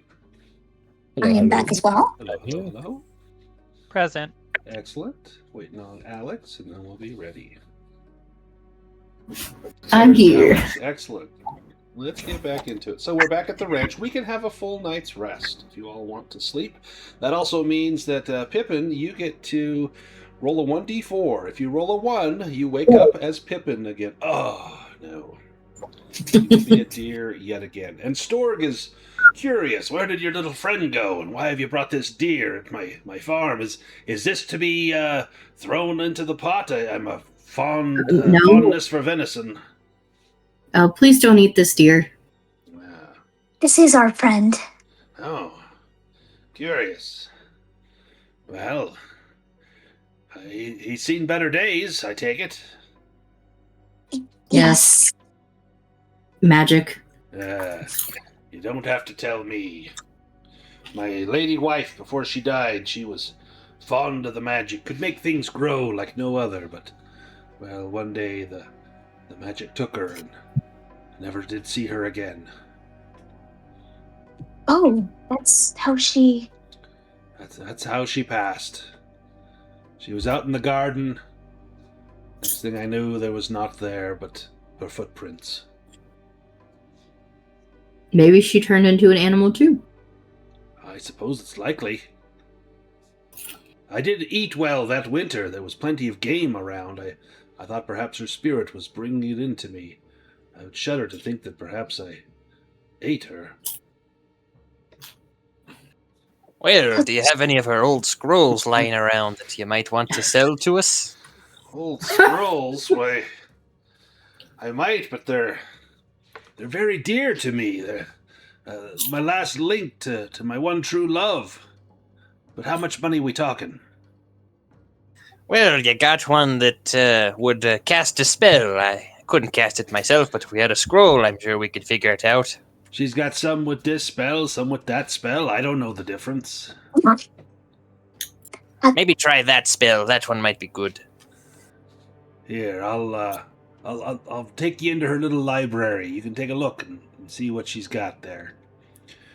And he takes you into a small room, and she has her grimoire is there. Can't say there's much for scrolls, but she's got this here spell book, but she may have more. And he looks around, and there's no parchment scrolls, but he does have stone tablets. And you would know that dwarves, sometimes rather than having a scroll, they would carve something on a stone tablet, and that might serve the same purpose, or even a piece of clay that was fired in an oven to make it hard. I've got a few of these, and he scatters them out. And give me a languages roll, Circumference. They're written in Dwarven, so you'd be able to read it, but it's in, it's talking about kind of strange, bizarre stuff. Well, would my helmet be able to read them? Ah, yes, it would. Excellent. I forgot about your helmet. With your helmet, you can clearly read what these spells are on these scrolls. And let me grab the list. There is Animal Whisperer is one of the spells, Bird Song, as well as Cook Food, Floral Trail. There's one for Sleep, and as you mentioned, Sleep, he says, she could put me to sleep whenever I was worked up about something. Next thing you know, I'd be dozing as tenderly as a mother calf, or as a calf against her mother. I don't suppose she was putting the magic on me, but I don't know. And then you see she's got a few others that are not in animism. These would be more in general spells. And there's simple magic tricks like fetch and flick, and one for light. There's one for open and close. And then you see what you're looking for. You see Dispel. And Dispel is it's very valuable. These typically go for anywhere's 150 gold for a scroll of Dispel. Someone could learn from this. Anyone that would want to add this to their book, she's got this here. And he looks at it lovingly and says, whenever I look at these, I'm reminded of her and her greatness. No, I don't suppose I could let these go for any price. But I am a dwarf. I am pragmatic. What might you offer me? We only seek one. Just one. Yes, our- yes. Friend who was turned into a deer. Well, That animal whisperer, that one might work. I would like to see a deer cast a spell. Perhaps if we cast that on old Pippin over there, he could speak the words himself. well, I suppose that would be a little less expensive than Dispel. I could let that go for... Well, I don't know if I can let it go, if I'm being honest. But then you did take care of the troll for me, but I paid you for that, so a deal's a deal. We've also you just have the locket. You speak true. You're wise. You did retrieve that. Having that means more to me than any of these other little trinkets. Here, as my guest, take this. Take it. And he hands you that little scroll of Animal Whisperer. And if there's any cost left over, just put it on Pippin's tab. I'm sure he'll pay you back eventually. Well, if he ever comes back, that is. just so you know, we were attacked by elves who wanted to eat dwarf. Apparently, they do that thing. There's a few. There's a city deep over in the labyrinth called Rio Taisi. You best want to stay clear of that place. Them elves, they got a mind for dwarf flesh. For some reason, they find us irresistible. Well, I know the reason. I mean, just look at me. I'm quite the specimen. And he holds his arms out as though, bragging up his physique, which is mostly flabby around the middle and very, very hairy. Looks like a meatball that's rolled across the barbershop floor. Yeah, but, steer clear of them elves. They tend to stay in their labyrinth of trees, and we tend to stay here more in the rocky, craggy mountains. It suits us and it suits them, but whenever we meet in the middle, well, there's sure to be trouble. There was wars in this area long ago, but we've had a uneasy peace for a time. It's well, we were attacked by a whole troop of them. Did you let any of them live? Is this the meat that you brought back? Is that them? Yes. Yeah. Yep. If you wanna find more of them, you'll find them in their city. But if you, like I say, you stay clear of the labyrinth, they'll leave you alone. They shouldn't be coming out this far. Something must have drawn them out. Maybe they're hunting. I think it's perhaps same as the trolls. Something in that labyrinth ain't right. It's pushing the things that normally live there out into the lands where I live. That don't sit right with me. No, it don't. Yeah, they told us actually some clan, Silveraxe something or other. Yeah, brigands, most likely. Apparently they live in the labyrinth now, somewhere in the tower, somewhere. Well, you wanna fix the problems we're having here in the Gemthrone Wilderness. I think you meet it at the source. That's your problem right there. Them brigands. Precisely. These are mercenaries, to be more exact. Even worse. Brigands can be bought off. Mercenaries, they got a little more loyalty to them. Now, about your dear little friend here, or your little dear friend, how you gonna help him out here? I guess you can ask him a couple of questions.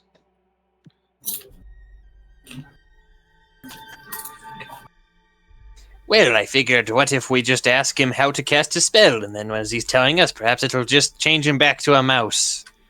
Well, he could speak the words to you with this spell, and if he says the words to you, it's like saying the words out loud, I suppose. I aim to see it done. And he leans back and crosses his arms. Go on, then. Who's going to read them words? What does it take to use a scroll? Well, the magic's bound up into the scroll itself, or in this stone tablet, as it were. You read the words on the tablet, crack the scroll or the tablet. It's destroyed in the casting, but it releases the magic. It's in itself. You don't even need the magical power, but once you cast it, the power's gone. So think before you cast it, because I don't know how many questions you can ask or to what end. So don't ask, are you all right? Because that may be the only choice you get. Well, I could cast it, I suppose. I'm quite astute. This necklace here has strengthened my mind as it is. Yeah, it's a fine necklace. Will you be looking for a trade for that? No trade. I couldn't part with it. All right, well, I want to see this done. And he leans back and crosses his arms, eager to see a dwarf casting this spell on this deer. I cast it. I'm not sure how to do that. So you read the words. Now the willpower required is bound up in the tablet. I'm going to roll a 3-sided die. That's the power level of this tablet. That's how many questions you can ask. 2 questions. So as you cast it, there is a flash of light as the stone tablet breaks, and you look at Pippin, and it's almost as though you share an understanding look, like your words are known to me. And Pippin seems very eager to speak, but you have to ask the questions, and then Pippin can tell you what they've seen, heard, or smelled. Now Pippin retains his. Sorry, one thing. So in the spell, it says that the answers can be hard to interpret. But when in the mishap, when Pippin was turned into a deer, it says that you retain your mental acuity. So it's still Pippin. It's Pippin's mind. It's not a deer's mind. Just this deer is going to struggle to say these words, but you're going to be able to hear them. And I think in the speaking of the words, that may actually be what it takes to cast the spell. So well, with my first question, I ask, Pippin, you can be honest now. Who's your favorite companion? Orla. She's so nice to me. That was the wrong answer. But I'll still ask the next question. How is it that you cast a spell? Yes. Well, you have to say this word and then make a gesture. And do you say the word and make the gesture? I imagine he probably can't make the gesture. He's a deer, but he would say the word. The gesture might be like maybe moving your hand from like you're wiping off a chalkboard. You could think of like wiping something off. So as you raise your little hoofed leg, move it to the side, and as you speak the word, the rest of you just hear this little bah as the deer makes some grunty sort of sound. But Circumference, you hear the word "be gone" or something to that effect. And as that happens, as you hear the word and the leg comes up with the little split hoof, you see a light begin to glow around Pippin, and Pippin suddenly shrinks down to this wizened, old, and very tired-looking mouse. One ear is kind of bent and folded over, and Pippin shakes his head and moves that ear out of the way, and then suddenly realizes he has a mouthful of cud. As deer, they chew their cud all day, and this deer just happened to regurgitate the moment before the spell went through, and you've got a nice little mouthful of whatever grasses you've been nibbling on for the last half of the day.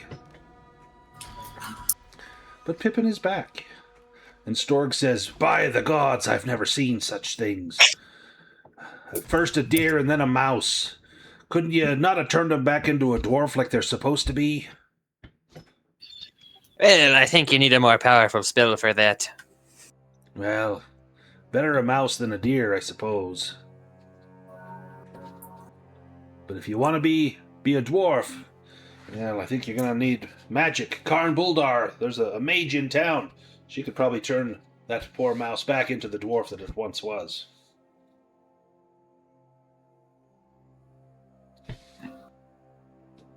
Did he used to be a dwarf? Well, I don't know. I'm just supposing. That would be the pinnacle of evolution, wouldn't it? Sure.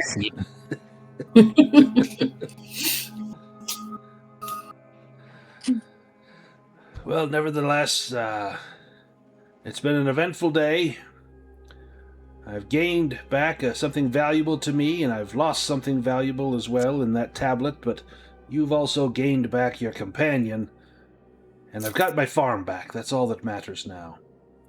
So tell me, where will your adventures take you now? Do you head down south, Mount Kazengi? I've never been down to explore, but there's some ruins down there.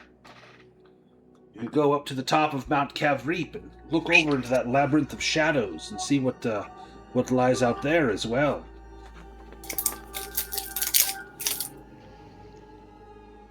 I suppose.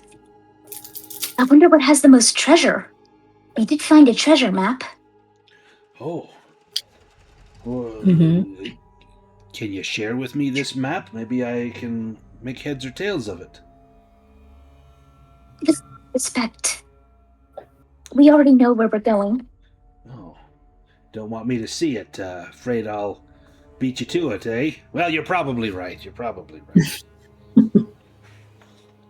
If it's treasure you're seeking, far as I know, ain't none go up to Mount Kazengi.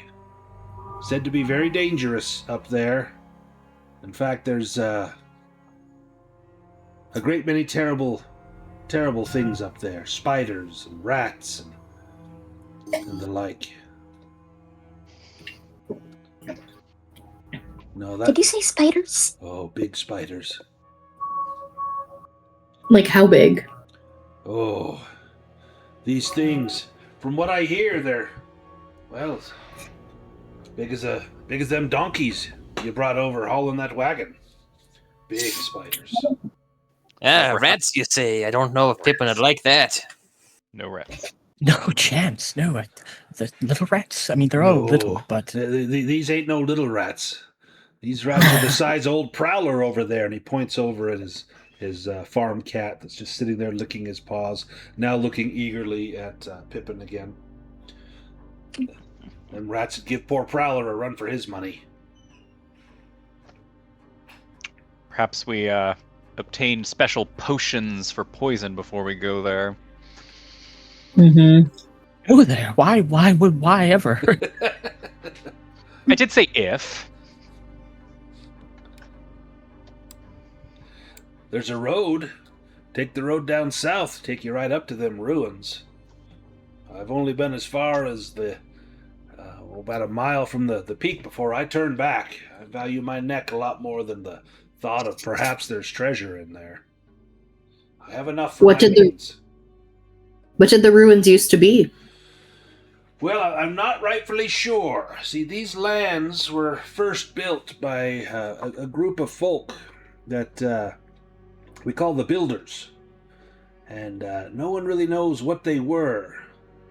But they appear tall, lithe, and genderless. And strangest thing, said that they have 3 eyes. Said that the Builders built the tower there in the middle of the labyrinth as well. I think the Builders built those ruins on Mount Kazengi. There are strange things on many of the peaks around here. Why, down there to the south, just west of the Mount Kazengi ruins, there's a... If you climb up high, I've been there. There's a statue up there. Statue of the bear, I think they call it. I want to mark that on your map. Might be worth checking out. There's some strange runes written on stone tablets at the base of them statues. Curious stuff.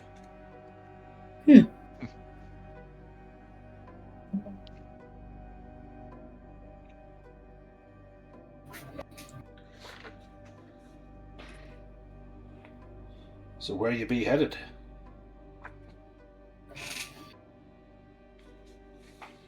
Perhaps back to town to resupply and then the ruins, maybe? Back to Karnbuldar. Well, if you decide to go check out that statue of the bear, let me tell you a little legend. The region tell of a monstrous cave bear that terrorized villages. That bear, well, the mountain, Mount Kazengi, is named after him, for that was the bear's name, Kazengi. The legend is so old that all us races alike tell the stories to our children as cautionary tales to keep them in line. That statue is quite ancient. There's no telling if that statue's based on legend or if the statue inspired the stories. We don't know who built it, but it's been there for as long as anyone remembers. Perhaps there really was a Kozengi bear, or perhaps the legend of the bear rose up for the first dwarves who laid eyes on that statue set there by the builders.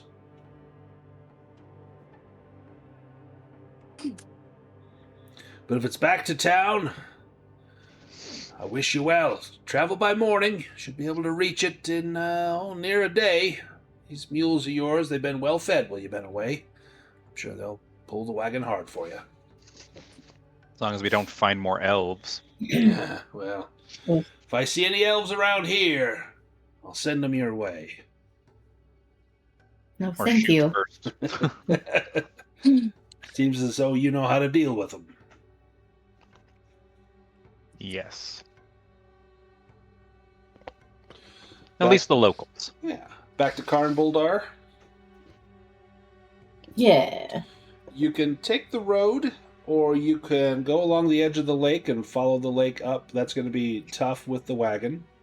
You can also take the wagon over to this road, go up to this other road, head up to the crossroads, and then over to Karn Buldar. I'm going to go back the way you came, or take that new road. That takes you kind of near the woods where you fought the elves and the troll. Closer to the Labyrinth of Shadows. The new road looks shorter? Yeah, It is, but it like is the short. river. That's the problem. We have to cross the river with it. So yeah, you could take the wagon back down here where you crossed, and it was shallow enough. You could probably get it across, and the current was relatively slow. And then you'd have to just go up to the edge of the lake. But yeah, going that way. So the numbers next to the roads, that's the miles. So 2.5 miles, and then 4.2 miles, and then 5.4. So that's 9, 10, 11, a little over 12 miles. You could cover that in a day. Yeah, the other one is 6 plus 15 plus 3. So way shorter to go that way. The shortest route, perhaps? Let's do a bushcraft roll.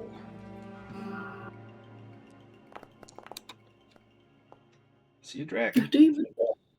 Nice. No problem crossing the river. And we get up to about here. Let me just mark our path. And let me have Tev give me an awareness roll. Oh boy. He notices something. Yeah, the going is relatively easy. You don't see any signs of trolls or any signs of elves. You do roll a 12-sided die for me, if you would. You do notice something. All right. Oh, there they are. I was looking in the top left, not the bottom. Bottom right. Yes.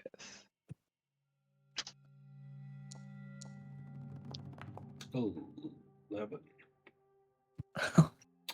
It's up there. You notice. Let's see how many. Ooh, a lot. You notice about 24 antelope, and these antelope are on the ridge line right about here. Oops, it helps if I'm on the right tool. On the ridge line right about here. Maybe a quarter mile or half a mile distant from where you are, you can see them grazing.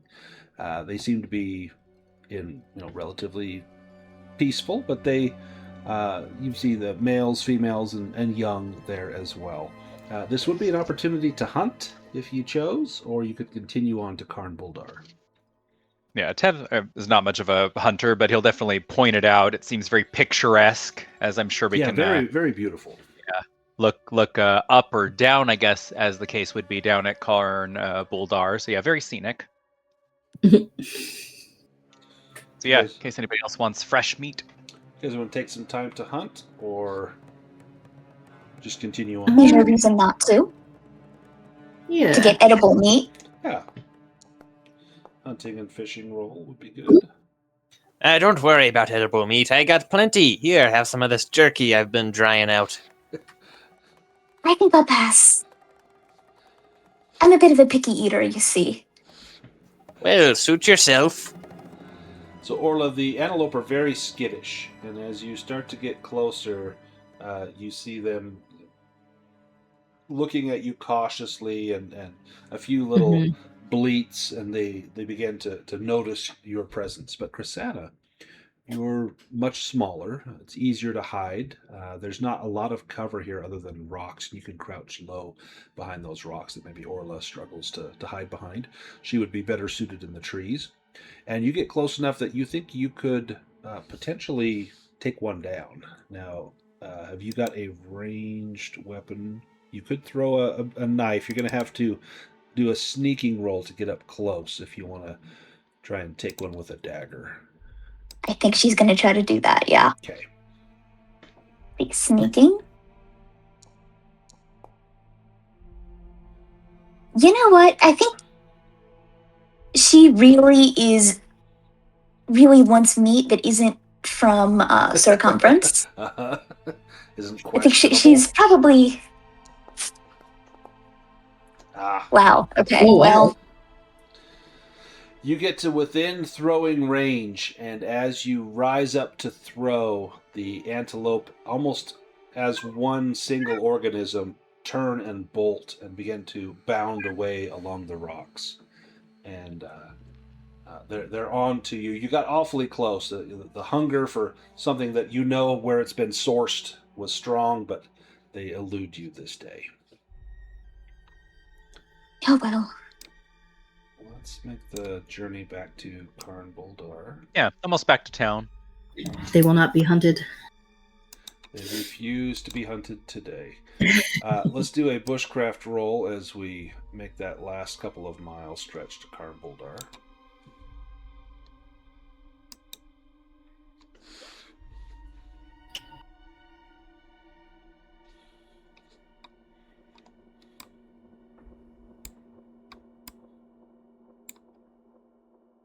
Do you want to do that one, Orla? A bushcraft? Oh, yes.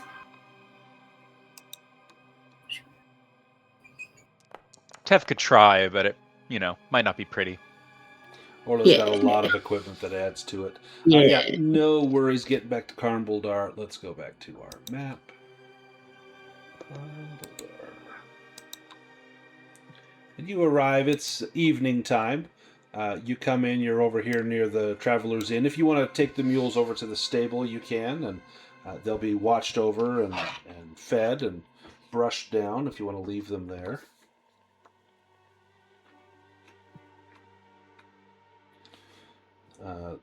Creel Colbraid, the dwarf that runs the stables, he's more than happy to see his mules. He's like, "Oh, you brought them back. Wonderful, wonderful. I don't see any sign of damage, no scratches or dents. You've done a good job. Good job. Yes, I'll set them up for the night. I'll only ask a pittance, 1 gold. I'll feed them both, put them in a fine stable with fresh straw and even some oats, and maybe an apple if you throw in a few silver." I think that's more than fair. And he holds out his hand to Circumference. Well, yeah, clearly the dwarf speaks for us, Mm-hmm. Yeah, very well, Oh, very good. well. Here's a piece of gold, and here's some jerky to go with it. It's very good. You should give it a try. Yeah. Ooh. Don't. Don't. No, I know a good time when I see one. It smells fine, like it's been cured. Well, I don't know where it's been cured. Maybe, perhaps in your armpit. What is this? Ugh. Well, it's a mystery meat. You just give it a try and tell me what you think. Well, there's some sinewy bits in there, and I think that's maybe a clump of hair. This has been cured in your armpit. But let it never be said that Creel Colbraid is afraid to try something new. And he shoves it in his mouth and begins to chew. And he chews about 3 times and then stops, and he looks at you. I ain't gonna ask. And he swallows hard as he swallows down the piece of jerky. You keep the rest of that for yourself. Thank you very much, and take care of those mules. That I will.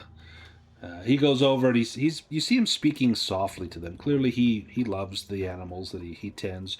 You get the feeling that he's a very kind fellow to animals, maybe less kind to people, but very kind to the animals.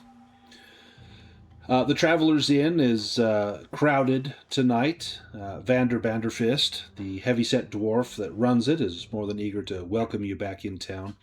And when you come in, you see an old dwarf sitting alone, and he's reading a book there in the tavern, sipping at a mead. And he was not here the first time you were here, but you did hear folk talking about this man. This must be Bulgrun, and Bulgrun, it is said, has a treasure map in his home on his wall. Mm. You get your mead and cheese and bread and maybe some apples or some fresh picked berries here. Anything but Circumference's mystery meat suits everyone else just fine. What else do you do here in town before you go to bed?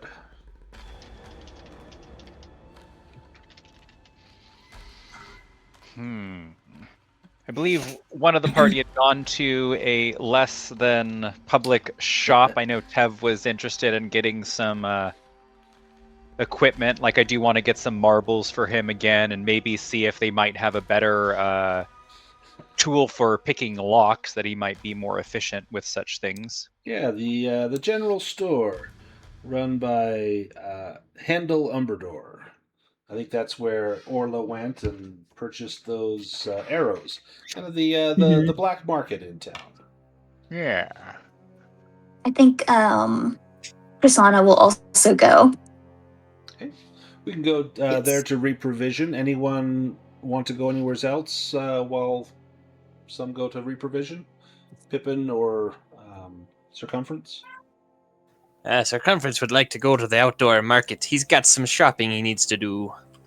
Very well. What about Pippin? Yeah, I think Pippin's just gonna wait for you guys. Stay at the inn. There's a large piece of cheese on the plate. It'll take you some time to get through that. Amazing. The outdoor market, this is where you find produce and other local delicacies. It's open air, dawn to dusk. Many of the shops are just getting ready to close, but that also means that they might let things go for a bit of a bargain, trying to get rid of the things they've cooked and's been sitting out all day, rather than take it home and eat it. If they can get a steal on that, they're more than willing to do it. So Circumference, you see all sorts of different meats on skewers, dried fish, vegetables, fruits, pies, pastries, things like that are all here at the outdoor market. Anything in particular that you're looking for? Yes, I'd like to find someone who's perhaps selling some livestock. Ooh, yeah, you would find, for sure, like chickens, ducks, poultry, that sort of thing would be here. Maybe even a turkey. As far as livestock, there's a few pigs here, mostly at outside of like a butcher's. You pick the pig you want, they'll go butcher it, dress it, and hand it to you. You haul it home over your shoulder. So there's some pigs, maybe a few sheep. Well, I think I'd like to purchase a few hens. Some eggs to go with my meat would be delicious, and they can sit in cages in the wagon, and then when we set up camp, they can graze and get their fill for the day. And perhaps also a guard dog would be good, a shepherd dog, something to protect the animals when we're away. If you want to buy a chicken, they are 4 silver, looks like, for a chicken. If you cook it, that's 1 ration of food. Otherwise, it will provide eggs as well. That would count as a ration. You said a dog. Guard dog. Get a guard dog for about 15 gold. This thing's been trained. It will protect its owner. It's got a pretty strong bite to it, and It probably has less fleas than you have, but that may change. What else did you say besides a chicken and a guard dog? I think I'd like 3 chickens and a dog to protect them when we set up camp. They'll do 3 chickens for 1 gold. You're saving 2 silver there. Then the guard dog, they would hold strong at 15 gold for that. So 16 gold for those. Very well. It seems worth it, and I'm not one for negotiating. And to get the dog my scent so he knows how to find me, I'll hold my armpit up to his snout and let him smell so he knows my scent. He begins to whine and whimper, looks back at his master like, please, no. And the master's like, oh, you go with him, he's yours now. And the dog walks with its tail and head down low as though, the indignity. And this poor dog has been out here, sitting next to pigs all day, but, that was more preferable to traveling downwind of circumference. But before long, the dog takes a liking to you when it realizes you still have a little bit of that rendered hog fat rubbed into your skin, and before long he's licking your face eagerly, trying to get the last of that hog fat off you. And before long, yes, friends yes. are made. Yes, and it seems he has a taste for elf. He seems to like this jerky I have. Yeah, he doesn't seem to mind it at all. In fact, he's very pleased that you're feeding him meat. He seems to like the fact that you don't beat him, and you wonder, how has this poor thing been raised? Has he been taught the law of club and claw, or now he's being taught some respect and love and companionship? Maybe a whole new lease on life for this guard dog. Let's go to the general store. Now, Orla, when you walk in, they are overjoyed to see you. Hendel knows that last time he struck a good bargain with you. And welcome back, Elf. You've brought friends. I trust you're not spreading the word about my special bargains here. They saw how useful the things were that I bought from you. About your wares. Well, what can I get you today, then? I'll let my friends go first. And he goes up and turns the sign over to closed on the door and locks it. Now we can speak freely. Tell me, what do you really want? We do have some basic items to potentially sell, but I'm looking for some particular tools to make it a little bit easier to break into some forgotten treasures we may come across in our travels in your fair lands here, beyond the town, of course. So not to break into the homes of people here in Karn Buldar, but places where no one lives anymore, far from here, right? Correct. Precisely. I'm not so stupid as to break into the home of a dwarf. Yeah, that's right. Well, I've got a few things here. I've got the standard set of lockpicks here. These are quite fine. But if you want something a little more special, I've got these here. 20 gold. These advanced picks can be yours. The simple picks, if you need those, but 1 gold. But these others, notice how thin they are. Fine craftsmanship to get them that thin. Looks better than mine. Do you have more than 1 pair? More than 1 pair? Well, we can't have people going around burglaring the whole town, but yeah, I got another pair. I can sell you. I'd be interested then. Yeah. 2 sets We of could lockpicks. certainly promise not to loot from the town, if that makes you feel any better. Well, if anyone catches you, we never met. Are we understood? Of course. All right. 2 sets of these here fine lockpicks. He sets them on the counter. What else be you interested in? Do you have anything that... Continue, oh, sorry. Go that ahead. might help me be a bit more quiet in the wilderness? Quiet. I don't wish to alert more trolls to my location. Oh, well, I suggest you don't go where the trolls be living. Perhaps, but any boots that are especially padded? I ain't got for boots as such, but I have a cloak. This is a cloak made by the elves. A fine thing. And I have the wrong price on that. Sorry, let me fix the price. 50 gold. This cloak here can be yours. Gives you a All boon right, on then. your sneaking. I'll pay it. Excellent. Well, we're making deals today, ain't we? What else do we need? It does look like a nice cloak, doesn't it? Now, I've only one of them. I do have some long-wearing boots. They ain't much for sneaking, but they'll help you out in the wilds. And these long-wearing boots are give you a boon on bushcraft. Ooh. Yeah, I was about to say, like, somebody might be interested in this group here. Yes. I'll take the boots and some more fire and ice. Well, fire and ice arrows. Let me see what I got. It's only been a few days. It takes some time to get these things ready. Let me. Or if you have other specialty arrows, I won't complain. Well, give us a moment. Give us a moment. Let me look at my supply here. Yeah, let me pull up my compendium. I've got. It just so happens I do have another quiver of them arrows of fire and ice. 30 gold. And they're yours. There's 5 of each arrow in there. 30. Is that what I paid last time? I think you paid 40, if I'm not mistaken. You can make a bartering roll if you like.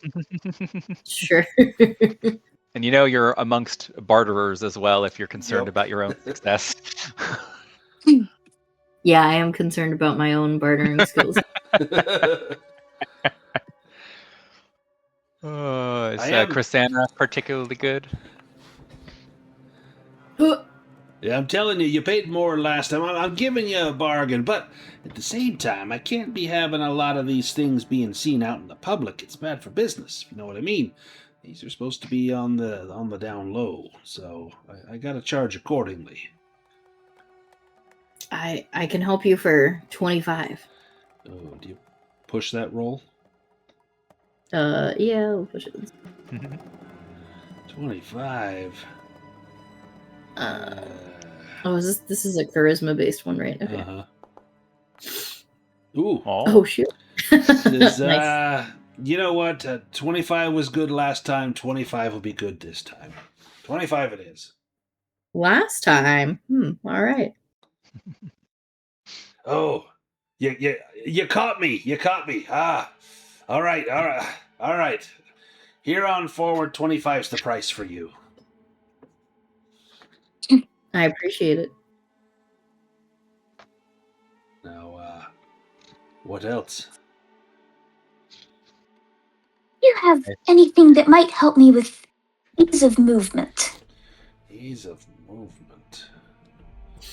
Well, that I don't know. Perhaps something that perhaps boots that, allow me to stay lighter on my feet. That I don't think I have. I've just the standard variety of boots, but I can put out the word, and if I find something, I can put it on hold for you. I would much appreciate that. Yeah, I like this idea. I'll see what I can come up with. Come visit me again and see if I can find something.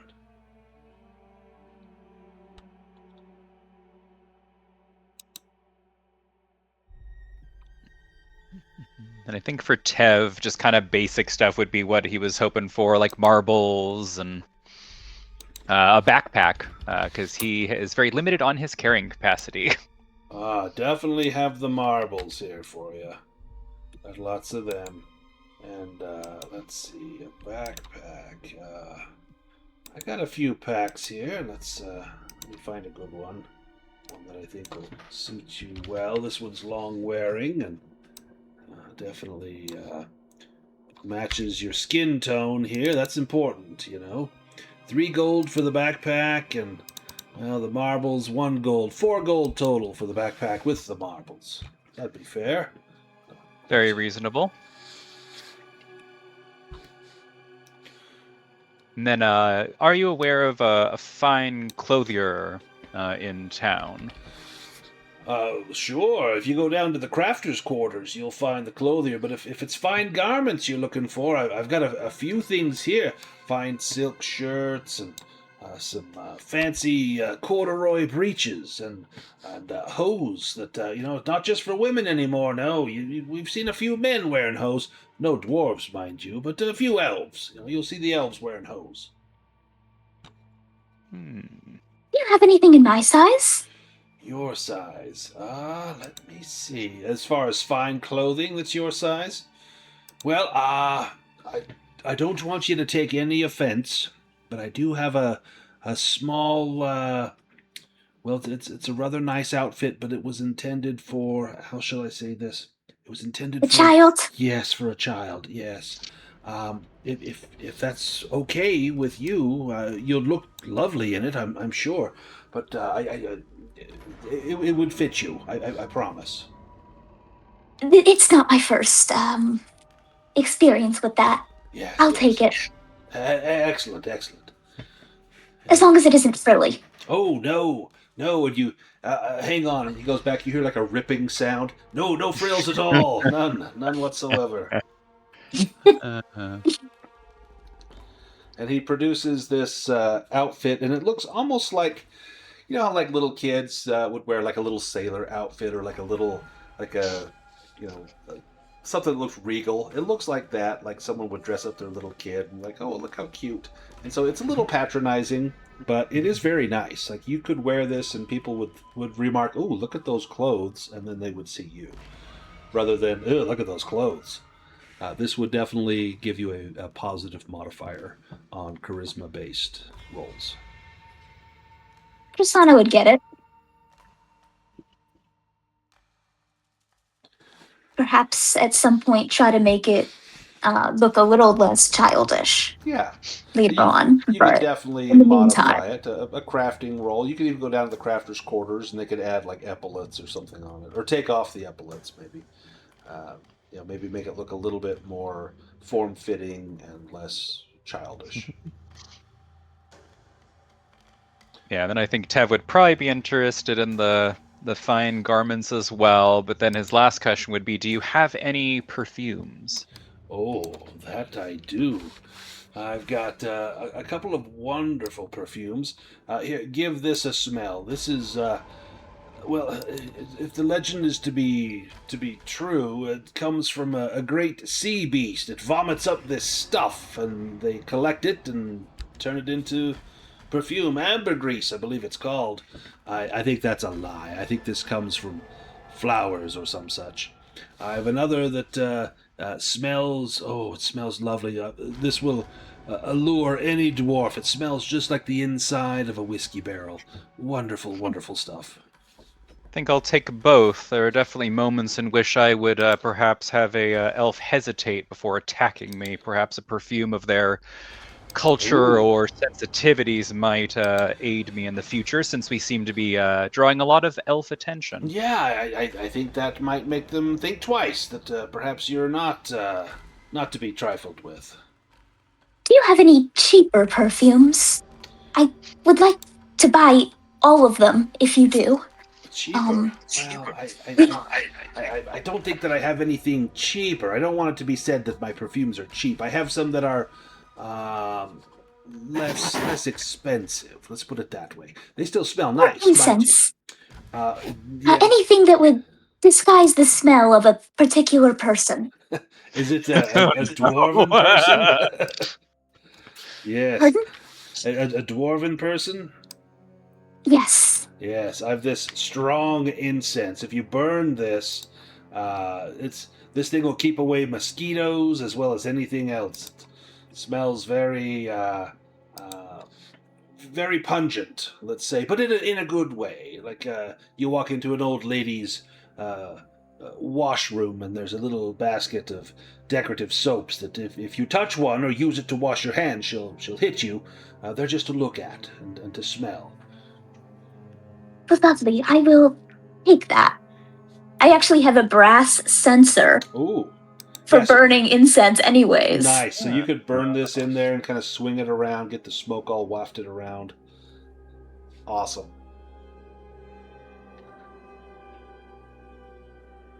And then I guess the final business is, I didn't know if we were keeping that longbow, but Tev does have 2 leather armors that he could sell. Oh, he will happily buy them. What's the provenance on these leathers? Did you take them off, someone already dead, or did you, from someone that One was my old armor, and so this one I can speak for. The other we took off of the body of an elf who was trying to eat our dwarf friend here, Yeah. so he certainly did not deserve to keep it. I'll give you 2 gold for your leather and 4 gold for that elf leather. Perfect. And Now- then we do happen to have acquired a longbow from them as well. Ooh, let me see this. This is a fine weapon. These longbows, these are very dear. I'll buy 2 of them. If you have 2, I'll give you 100 have- gold. One. I don't know if my compatriots have another to sell you. Well, 50 gold would be a fair price for that longbow. I look to my other I party. meant to pick one up and then forgot. Ugh, it's like leaving money on the ground. Yeah, Tev is not good at ranged anything other than throwing knives, so it's definitely not something he wants to hold on to. Nope. Yeah. Rather have the money in hand. Yes. So yeah, for 50 gold. It will be noted, Tev is not trying to haggle. He generally likes working with this individual. Yeah, and he so will. He is He not will take note manipulating of them. that. Yep, you have been very fair with his prices, and he's in return has been very fair with you. Perfect. And then he gives Orla a little bit of a side eye, like, I gotta watch out for that one. Just kind of gives him a little, shrug and a wink.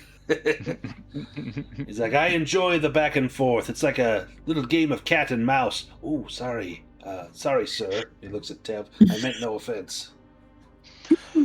Oh, I'm accustomed to it. No offense taken. It's business after all. Yeah, that it is. That it is. Well, will there be anything else, or can I go home and go to bed? Yes, we are keeping you. Yes, I think we are done here, and we'll return in the morrow if we think of anything else. Excellent. And you head back to the Traveler's Inn? Oh yeah, hungry after shopping.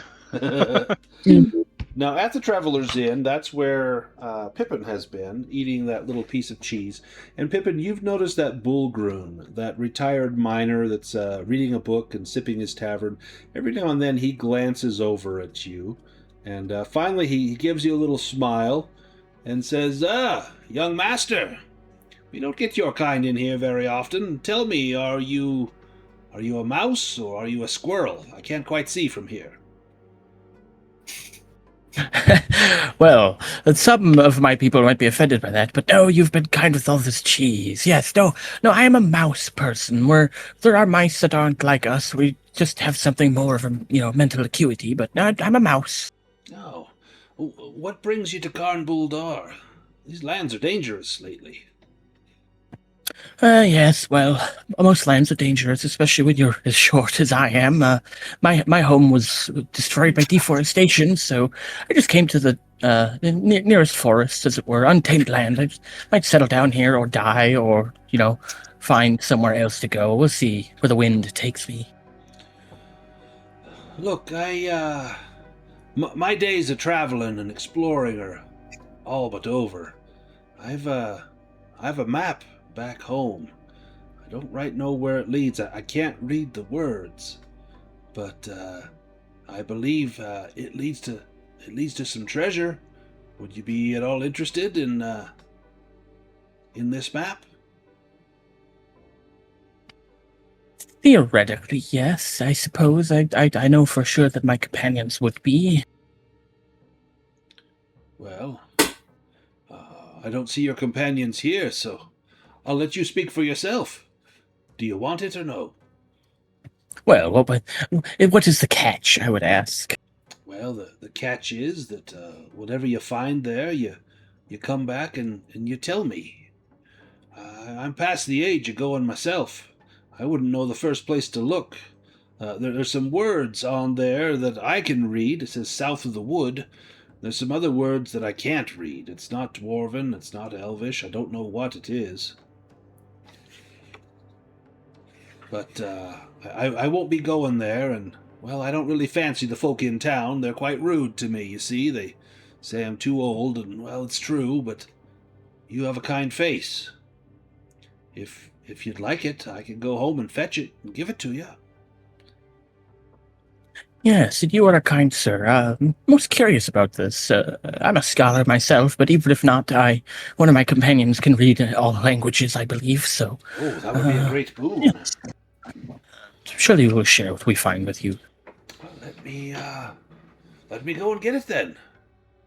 And he returns about 20 minutes later, and I'm going to put this in the handouts, and I'll post it here for us. Let me put it into the chat, and then I'll send it to everybody as a big image. And this is the map that he shows you. And it's in a frame, and he takes it carefully out of the frame. He says, I don't recall how I got this. It's a bit of a novelty, a talking point, but like I say, whatever secrets, whatever riches this leads to, they're just out of my reach forever. So I'd like you to have it. I don't know how to interpret it, but perhaps you could. There's a picture of a snake or a staff or something. Perhaps that's the treasure that it leads to. That I don't know, but you look much braver than I do. There was that writing, beware of the eyes to the north. Well, that's too much for me. I don't know what any of this means, but I don't like it. So here, you take this, you have it. Yes, of course. Thank you. And he would study it, but yeah, I mean, very grateful. Even if it turns out to be nothing, it is most curious. It's funny, that staff looks like my own, if not much more fancy, but yes, language, fancy, interesting. Yes. You're a good man. You've been kind. He looks over at the cheese, which he's eaten most of at this point, I think, and he turns back and says, "Well, yes, we will share what we find, I'm sure." Yes, and now why don't we share the rest of that cheese? Give us a little bite here. I knew you were a good man. Thank you.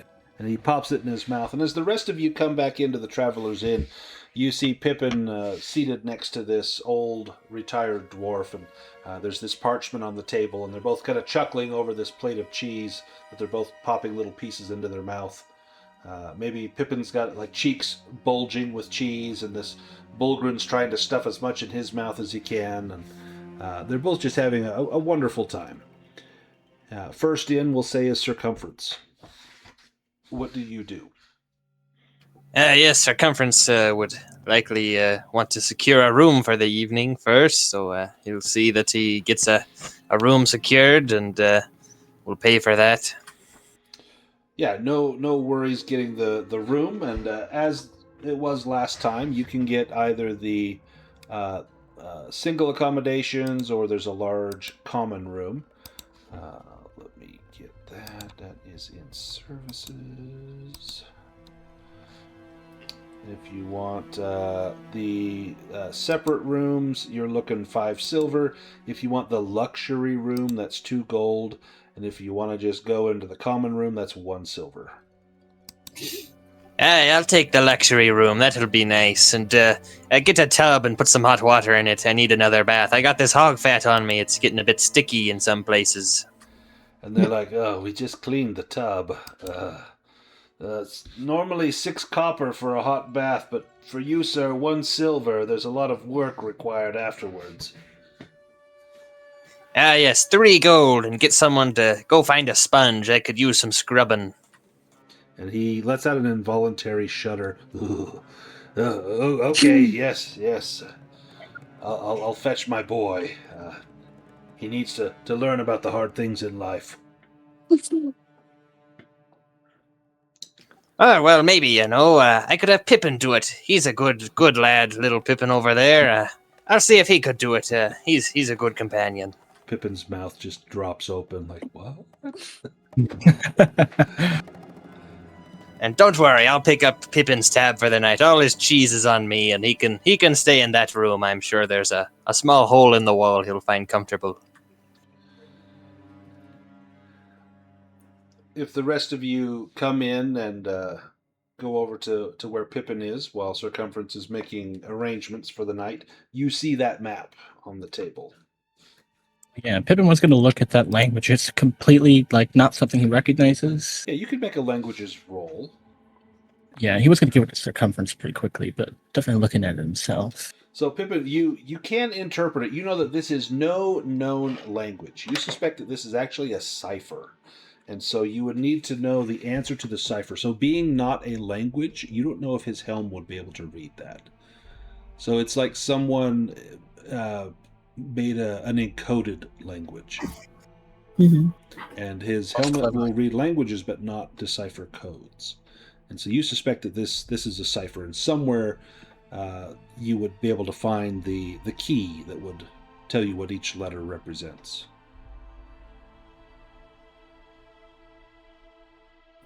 And Bullgrin says, I've tried. I've asked all the wise people in town, and none can read it. Perhaps that's why it's not actually a written language, but a code.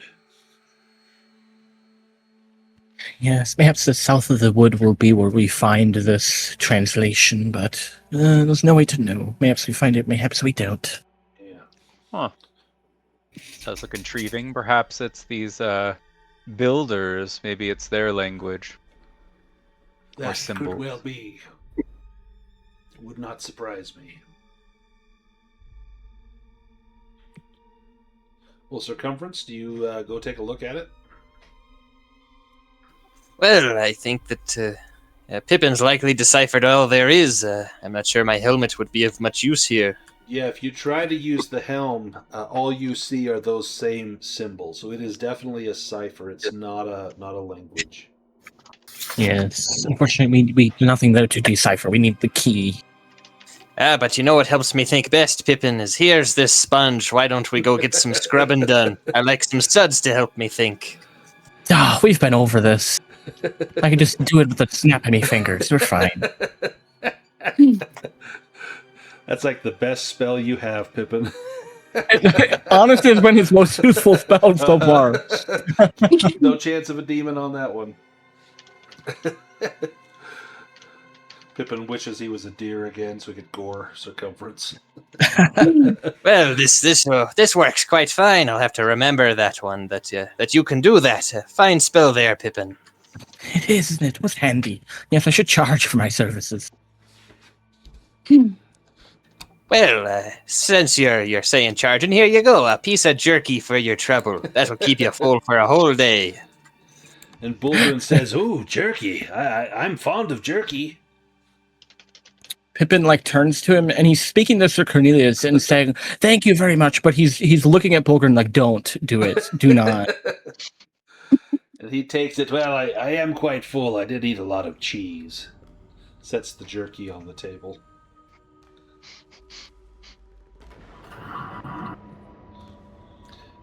Anything else you do this evening, or we can go to morning?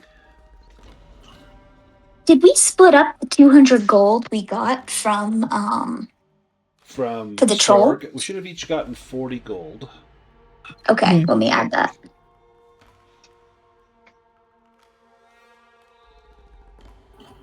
I think Circumference just wants to wait for the morning. He's got a few more purchases he'd like to make.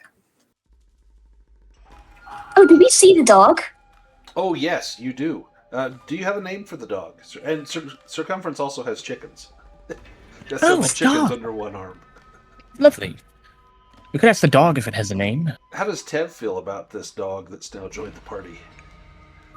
I mean, tolerating it, I guess, for now. Kind of keeping to his own side. Mostly it's the smell. Uh-huh. Mostly it's the smell. I could see Come you on, sat demon. between the dog and between Circumference and just being in hell. Yeah. It's, he hopes that, like the elves and everything else he comes across, it will be something he will eat. Pippin, you may ask 2 questions of the dog. He has 2 questions for the dog. His first question is, do you have a name? Yes. Oh, curious. Okay, what is your name? He says, my name is Sir Pudgington. Sir Pudgington, lovely. And he would turn to Sir Cornelius and say, well, your dog is Sir Pudgington. That's his name. He seems like a good-natured lad. His ears perk up and he begins to bark and yap excitedly as though for the first time someone has called him by his correct name. Yes, he's a good dog. He took to my smell quite quickly, and he seems to be quite fond of the meat I've been feeding him. Oh, he's in for a good time then. Yeah, this will end up being the longest night of that poor dog's life as he digests that meat. Is he going to curl up in that fancy bed with you, Circumference? Oh, sure, he can, and I'm not sure where Pippin wants to stay. Perhaps there's a hole in one of a little mouse hole in one of the walls he could sleep in. Oh, he's in the lobby. I stayed there last time, kindly for a silver, I believe. I'd give him a gold. He's been a good fellow with all that cheese. Yeah, and there was a little mouse family in there that I think took you in. It's almost like they ran their own little inn there. They had a little They got our own little section for you. community. Yeah. Like a little wooden matchbox that you slept in or something. What other purchases would you like to make, Circumference? Well, I figured since we got a wagon to fill, I'd like to find perhaps a woodworker and get a chest purchased. Yeah, you could absolutely find that at the general store, or the crafters' quarters would have a chest. Yeah, I suppose Tev would probably be interested in something like that too, to more securely stow his gold. Right. Well, that's just the reason I got the chest, is to put my spare gold in, and also some other equipment. So yeah, you can get a chest. It costs 5 gold. It will hold up to 20 units of weight and can take 25 points of damage. It has an armor rating, so it's difficult to get into. You can also buy a padlock if you want one. Put that in the chat. If Kursana looks for a backpack, yeah, so they had backpacks at the general store. If you would like a backpack, drop that in the chat as well. Padlock. Well, first I'll see. I'll ask Tev if he's able to open it before I buy it. I need to make sure it's not too easy to get into. Yeah, 3 gold for the backpack. If you want to take a shot at that padlock, Tev, you can do a sleight of hand with your new lockpicks. All right. Now, the trick is not just whether or not I can break it, but how much time I have to do so. That's the real test. Let's see. Oh, that's right. So just manually do it. So it's just with a boon. If you have the padlock or the lockpicks equipped, I think it will prompt you to add those. Okay, on the main. That's right. Yeah. That's right. Let's see here. And then Let's see. then go to skills and do sleight of hand. And I think it will prompt you for that. Let's see here. There we go. Check. Oh, as long as it's checked in the inventory tab? Yeah, yeah. Okay, perfect. Ah, yes, perfect. Oh yeah, yields easily. You know, it's a good lock, and it's because of those advanced picks you were able to get that. It's very finely made, but you could pick that. So if you lose the key, you could still get your gold. It's true. I'd otherwise say it's secure, but as mentioned, it's a matter of time, so having it be heavy and not easy for someone else to take will be the real test. Well, and that dog there will surely bite anyone who tries to steal anything from the wagon. Now you could get a woodworker in town. He could securely fasten that to the wagon, either bolts or you know, screws or something, to where you couldn't simply just lift the chest out of the wagon. You have to take the whole wagon or start chopping it up. That would definitely take time. And then you could lock it so that no one could just simply get into it easily. It would all cost money. A padlock and a chest, you're looking at 15 gold total. And to have it built into the wagon, you're probably 5 gold. They can get that securely fixed. 20 gold? You could have a chest and padlock securely fastened to the wagon. I think even Tev is tempted to get one. Yes, and if we should be robbed on the road and I lose my valuables, well, I'll be taking my payment out of your legs there, friend. And Circumference will kind of hold his hammer and look a little menacing. The woodworker's like, well, I can't guarantee someone won't just steal your wagon, but perhaps you can take a wheel off anytime you park it and walk away from it. That way no one just takes it. Well, for your good, make sure those bolts are good or I'll be breaking your leg, is what I'm meaning to say. Oh, aye, these are very good. As strongest bolts I have, iron forged. Someone would have to take this wagon apart to get to these bolts. Good. And perhaps you could help me with another thing I've been wanting to acquire. You see, as I've come into quite a bit of gold, I figured there's no reason that I couldn't start a new hobby of mine. Do you have any bagpipes for sale? Oh. Bagpipes? As long as you don't play them within city limits, of course we've got bagpipes. Oh, well, yes, I think I'd like to purchase myself a nice set of bagpipes. That's all everyone wants, is Circumference to learn how to play an instrument, suffer through 6 months of him squealing and squeaking on the bagpipes. Yeah, bagpipes are 30 gold. They're very expensive, handcrafted. The best 30 gold I ever spent. It's like, are you sure you don't want a drum? Right? No, it doesn't have quite the same effect as these do. No, it does not. That's how he'll wake you up every morning with the soft, gentle skirl of a bagpipe.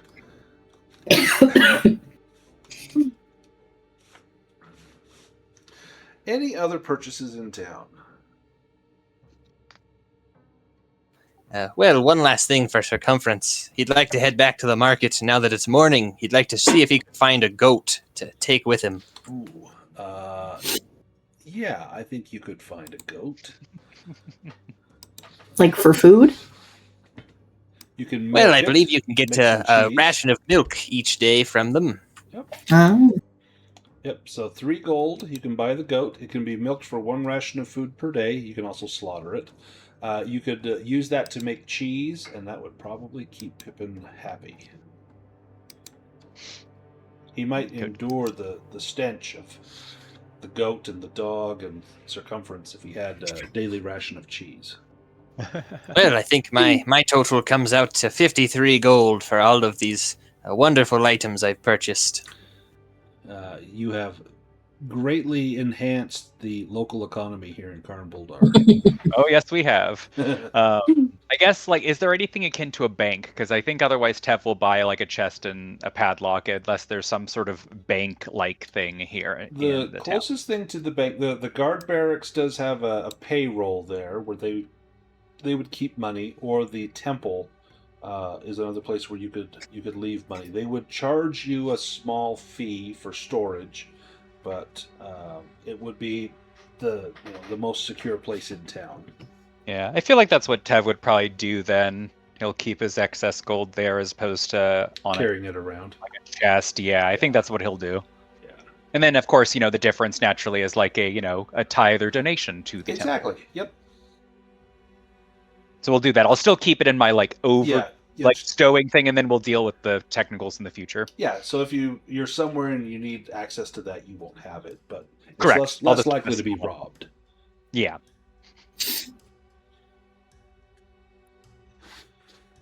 All right. Any other purchases? thief you are, trusting somebody else with your gold. And now we all know where it's kept. I know, right? Mhm. Well, I would say that the dwarves are, well, I don't know. I don't consider them to be folks that generally take advantage of others, and they do have rather strong egos. Pippin is trying to see if that curse has gotten worse. Yeah. No, Nope. doesn't seem like it. You're just remarkably naive. It's still the same. Yeah, his intelligence is still pretty abysmal. So it seems perfectly logical that you might just leave your money here in town and trust that these dwarves would be on top of things. Dwarves greedy. Never. Never. Is he cursed? Yes. He picked up a ring in our last adventure, and it was on a severed finger. It was like the same one that Circumference found. Well, Circumference lets him summon a genie at great personal cost. There's a chance it just destroys him. And Tev's is likely a similar ring that destroyed the person that held it. But now that it's on his finger, he cannot get it off unless he is able to find someone who can get that off. And the mage in town said she would do it, but it would come at a great price. She wanted crystals, orange crystals that were located in the Gemthrone Wilderness. If we can return some of those to her, she will get that ring off of Tev's finger. Yeah, so that's why Tev's been like, orange crystals, orange crystals.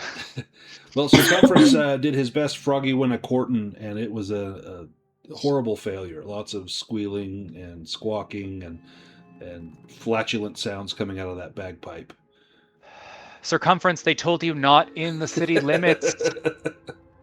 No, I just needed to try them. Don't worry, I have got a whole bunch of songs I'm ready to play once we get on the road. It'll be non-stop. I'm actually going to go buy something else before we set out. And she's going to go to a place and request earplugs from somebody. They've got bits of cotton wool you can stuff in your ears. They've got some wax. You can push some beeswax in there. The mage does not know how to cast a silent spell, but she's like, I will research it. Get back to me. She will buy some wax. Nice. You get a nice little jar of beeswax and roll it into plugs and can put it right into your ears, and it totally deadens the sound. Perfect. So while Circumference is keeping watch at night and gets bored and pulls out the bagpipes, you'll still sleep soundly. Let's go back to our map.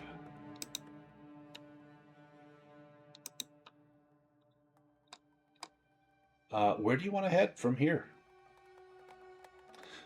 You know about the Mount Korzengi ruins. You know about the statue of the bear. There's also Torthan's Hall. You could go into the labyrinth. You could go to that elven city, Ryotaesi. You just go explore along the road. Lots of places you could check out. I would like to see that statue of the bear, but perhaps the ruins are like on the way. It's up to you guys. It's all scary. Yes, if the ruins are of these ancient people, and who knows if they have these crystals there. I'm certainly interested. The crystals are supposed to be to the west, right? So we can keep going further if we wish. Head down towards the Mount Korzengi ruins. Yeah. Let's have Orla give us a bushcraft roll.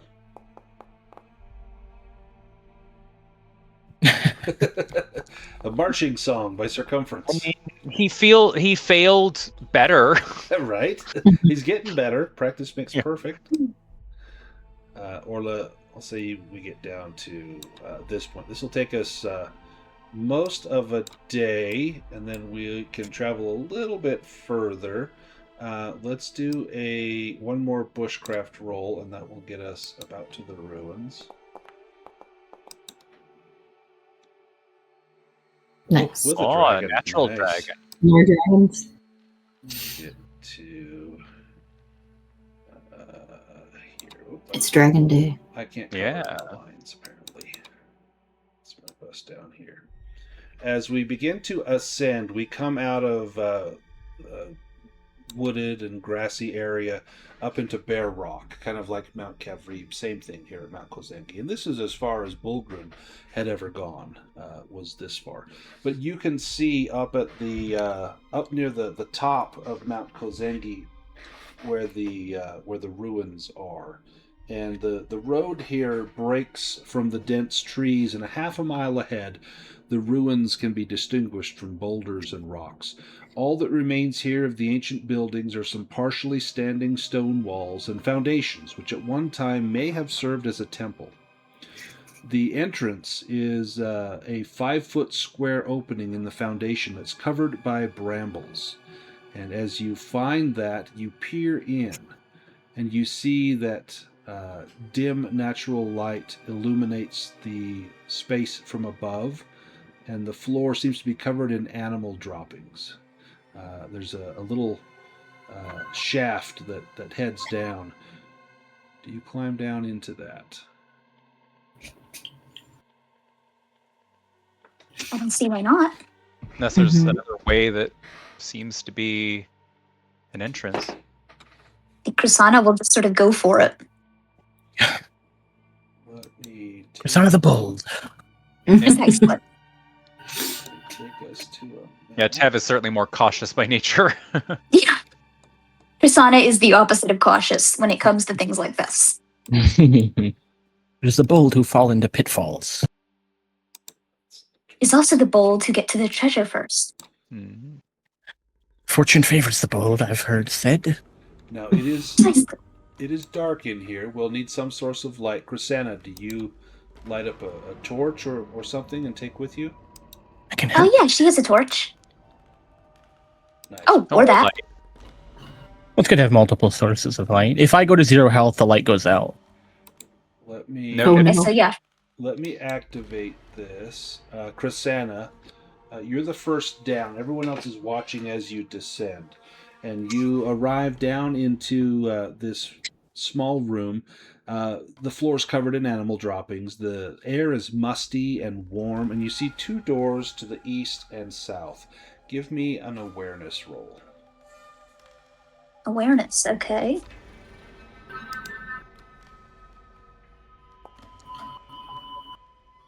Okay. The room looks clear, and as you look up to tell the others that it's okay to come down, you see that there are 3 creatures hanging from the ceiling. These are sturges, those blood-sucking, flying things that you encountered on the lake, on the ruins on Amethyst Lake. You look up to see your friends, and then you see these sturges. What do you do? Do they seem to see me? Yeah. No, in fact, it looks like they're asleep. Okay, Krisanna is probably going to maybe. I don't know if she would have any paper or anything like that. Okay, I think she might sort of slowly ascend back up the ladder. Try to sneak up. Give me a sneaking roll as you. Or not the ladder, but just try to. The rope. Yeah. Okay, sneaking.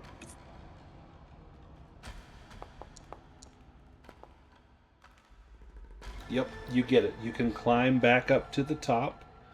And let me take us back to our player's map here.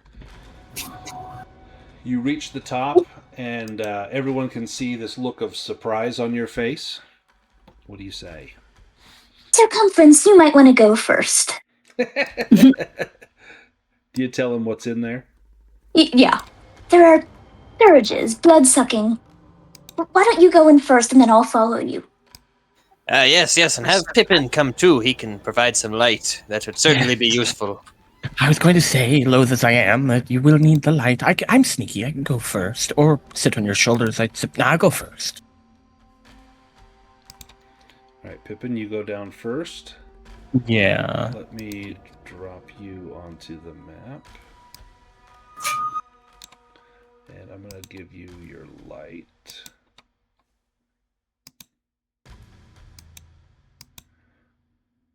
go.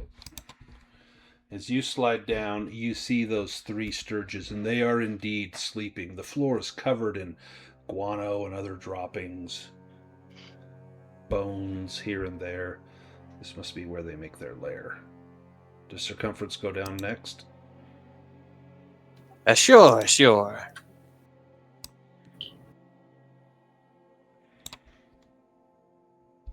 Circumference, as you are equipped in armor, give me a sneaking roll as you try to go down quietly. Persona will try to go in third. About to say his rolls were decent, but his armor's loud. Yep. Do you push that at all, Circumference? Yeah, Your bagpipes come out. that's how he pushes it. Look how resonant this room will be. It'll be twice as loud. Yes, I'll try and get their attention and keep them off of Crescena and Pippin, of course. So, Crescena is coming down after you, so right now it's just you and Pippin. And your squeaking is going to alert them. Now, I'm going to just reposition some of these tokens just a little bit. Crescena is next down the line. And then, who comes next, Tev or Orla? Yeah,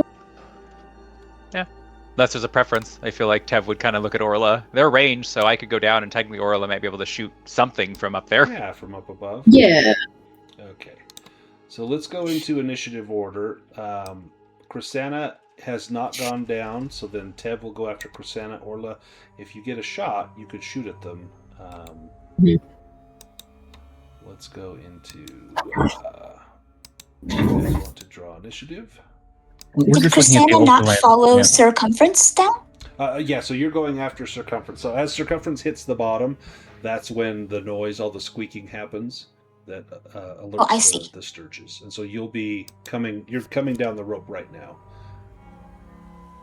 So first Sturge is going to go after either Circumference or Pippin.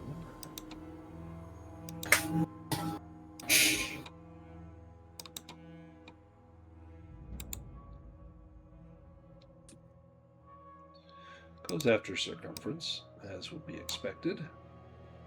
If we're supposed to be able to see a map to target things, I can't see it, or I'm not on that page. Oh, I haven't dragged you guys here. That's probably why. Let me drag you here. Yeah. Let Yeah, there well, be light. I'm like, I can see it just fine. What are you guys talking about? This Sturge will come over to here, and he will assault Circumference. This will inflict 2d4 piercing, and it will become attached. Then every round that follows, you'll be drained of some blood, and armor has no effect on that. Do you take this hit, Circumference? Or do you evade? Yes, I believe last time they weren't able to get through my armor. Yep, and this time as well. Cannot get through your armor, so it does not become attached.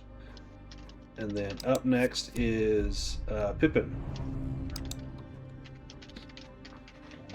Let's cool Starper over to this corner next to Circumference. Just so he can guardian you. Yeah, basically, yeah. When you're stuck in a tight space with enemies, the safest place is right next to Circumference. Yep. Oh, Tev's learning that one.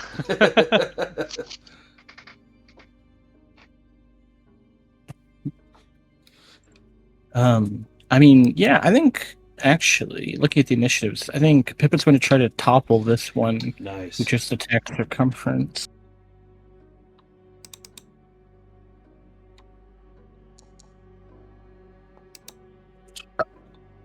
Nice. He has to make an evade roll and beat a 2.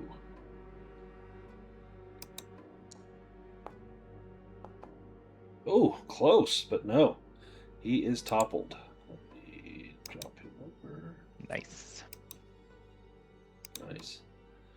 Crescena, you can move down the rope. You're in the room. You can do your full movement and do your action. Awesome. I think Crescena, she's going to move down. And then is she able to get there as well? Oh yeah. Yeah. All right. She won't attack this Sturge here. Just using her knife.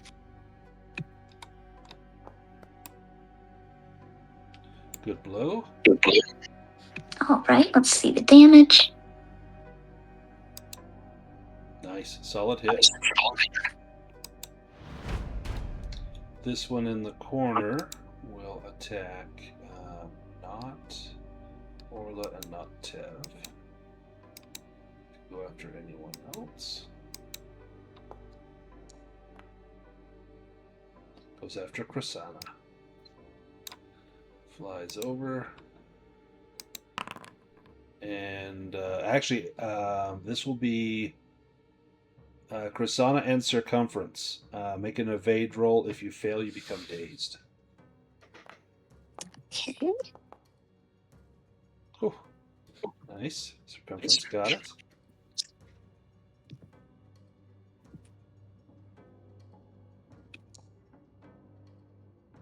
Nice. Oh. Tev, your movement, you'll be able to get down to the bottom. It'll take your full movement, but then you can act. So if you end up right here, you could attack that one, or I'll let you end up here if you want, and you could attack the other one. Got you. I'd probably, much like the instinct earlier, kind of stay put and Stay by be near circumference. circumference. Yeah. Especially since that's like the pretty much the first thing I see, and I will kind of frantically swing at the Sturges like, must be the builders. There are always Sturges. Mm-hmm. They seem As to I be try attracted to that. attack him with my dagger. Oh, Not with that roll. Do you push it? No. Just beginning. Just at the start. Yeah, hang on to that willpower. This guy will attack. Let me see what the attack is, then we'll see who it goes for. Talon attack within 2 meters. So either Krasana, Pippin, Circumference, or Tev. It's going to be Tev. Goes after Tev. 2d4 damage. Does Circumference Guardian this? Yes, he does. Nice. So 2d4. I must have alerted him when I came down. That little, they're coming at me. Circumference, your armor blocks all of it. And Orla, from up here, you can see this one, but you'll have a Bane to shoot at it, or you can move down the rope. And that would take your full movement to get down the rope. She'll move down the road. Okay. So then she's kind of like here? Yep. Okay. Can I still attack, or is that Yep. my whole... Nope. Yeah, you can still attack. Oh, cool. Okay. Yeah, she's gonna try to stab. I'm gonna stab. Oh, nice. Roll damage. Yeah. Solid blow. That one is bleeding. Circumference. This one down here is prone.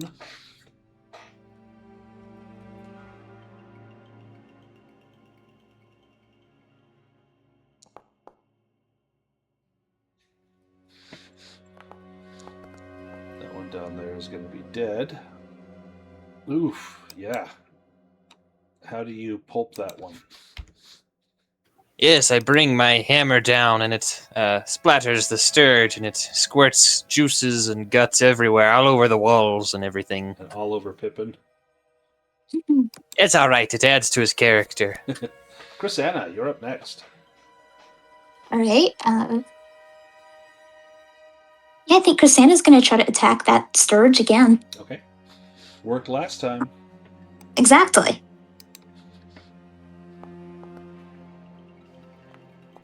Oh, not this time. Do you push it? No. Circumference. Well, I don't think she should be disheartened. Why is she disheartened? Because I pushed the hunting roll against the elk. Oh, yes. Another Yeah. dragon circumference? My goodness. Wow. Yeah, So many we'd dragons. slept since that had happened. All right, circumference. That one is dead. Like a lawnmower, just cutting through everything. Attack that one. Oh, and a rare miss. Do you push it? Yeah. Show off.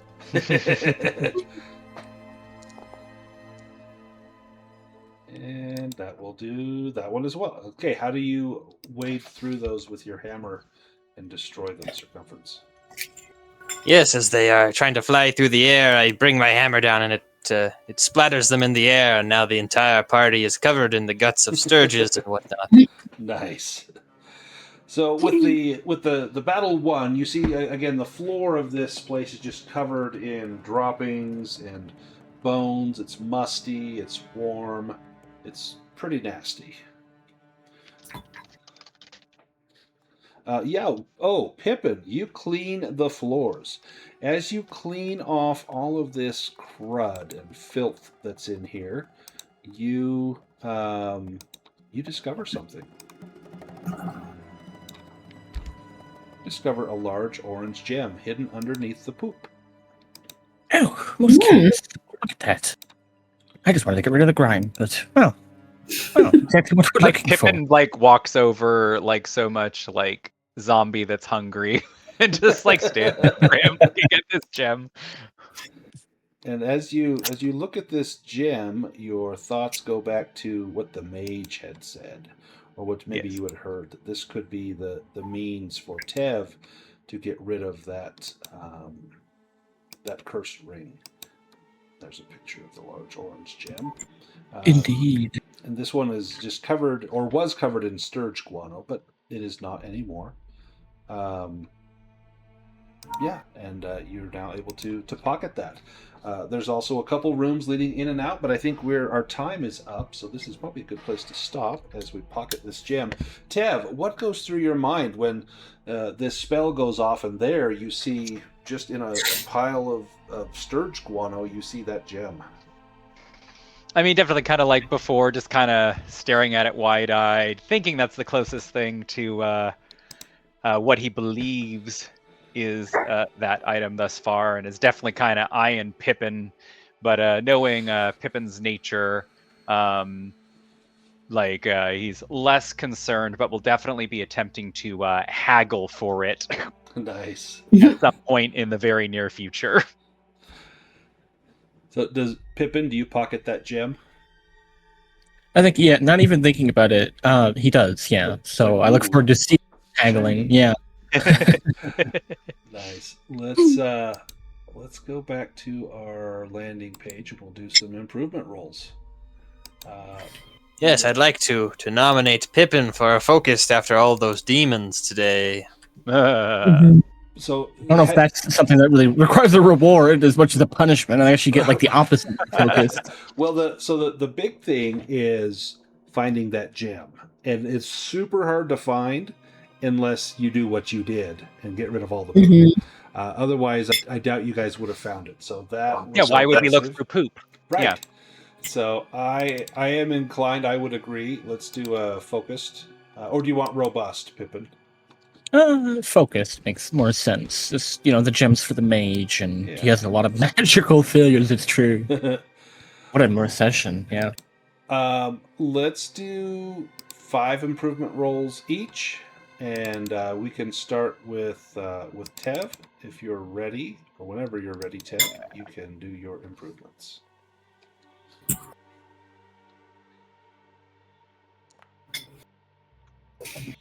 That is a no on awareness. That is a no on evade. I know, it's no on odd things. Man. Oh no. Now you're rolling. Didn't this happen last time? Oh, yeah, this did happen last time. It did. Oh. Nothing this time for me. Well, we did find the Terrible. gemstone. That's going to be super useful. Let's do Krisanna. I didn't mean to. I was trying to remove a thing I accidentally chose. I didn't want to choose that one. Yeah, I think right click removes it. Oh. Okay. I was trying to do sneaking, not spot hidden. No worries. Go ahead and you can do your rolls. Oh, that dragon would have been nice. Oh, 20. Oh. Ooh. Evade up to 15. Okay. Sneaking Oh. up to 16. Wow. Man, oh my god. Demons. Holy 20. cow. Oh my god. Well, apparently it was your turn to get those high rolls. Yeah. Yeah. So you got something up to 15, 2 things up to 16, and then swords up to 6. Let's go Wow. to Okay. Let's go to Pippin. Yeah, save some for the rest of us. You got a lot of demons, but it was all in the same thing. So Yeah. Yeah. Watch, I'll roll a dragon on animism now. I know, right? Oh, come on. Oh. Oh, there we go. Staves goes up. No. Spot hidden. Oh, okay. I see. Yeah, I did. I rolled a dragon on animism. I called it. That is amazing. insane. That is amazing. I mean, I love I that. had none of them either. So yeah, we were just like, nope. Beautiful. All right, Beautiful Circumference. session. In fact, it's like all or nothing on these rolls, mostly for Uh-huh. us. Circumference. You got crafting so far, and well, you're getting better at the bagpipes. Performance went up. Not your spot hidden about your combat stuff. Not your brawling. Not your hammers. Not your swords. But you did get performance. And last but not least, Orla. Yeah. Awareness goes up. Nice. Not Nice. bartering. Oh, excellent. There we go. Bushcraft goes up. Hey. Spot hidden. Oh, but not bows. Damn. Nice. Well, not a ton of improvements, unless you are. Who got a ball? Was it Chrysana? Prasanna. Yeah, Chrysana. Chrysana got them all, and then Tev and Pippin got none. Yeah. But, that's the way it goes. Yep. Any questions about the campaign, about kind of what we're doing, what happened today? We found an orange gem. That's wonderful. We're at the Mount Kozengi ruins. We've got a treasure map. We heard about this statue of the bear. Any questions? Anything that didn't make sense or was unanswered? Well, lots of things are probably unanswered. We still have to discover them. Excellent. We will not be playing for a hot minute. Yes. I am going out of the country this week. I think our next game is scheduled for August 9th. Yes. And so enjoy the break. Do fun stuff. I'll be doing fun stuff as well. Turns out Jessica's going to London too. So, but we'll probably miss each other. But I'll wave. So. For like by a day. Right, yep. Otherwise, I Go on. will see you all in August. So thanks, everybody. That was a ton of fun. Yes. Awesome.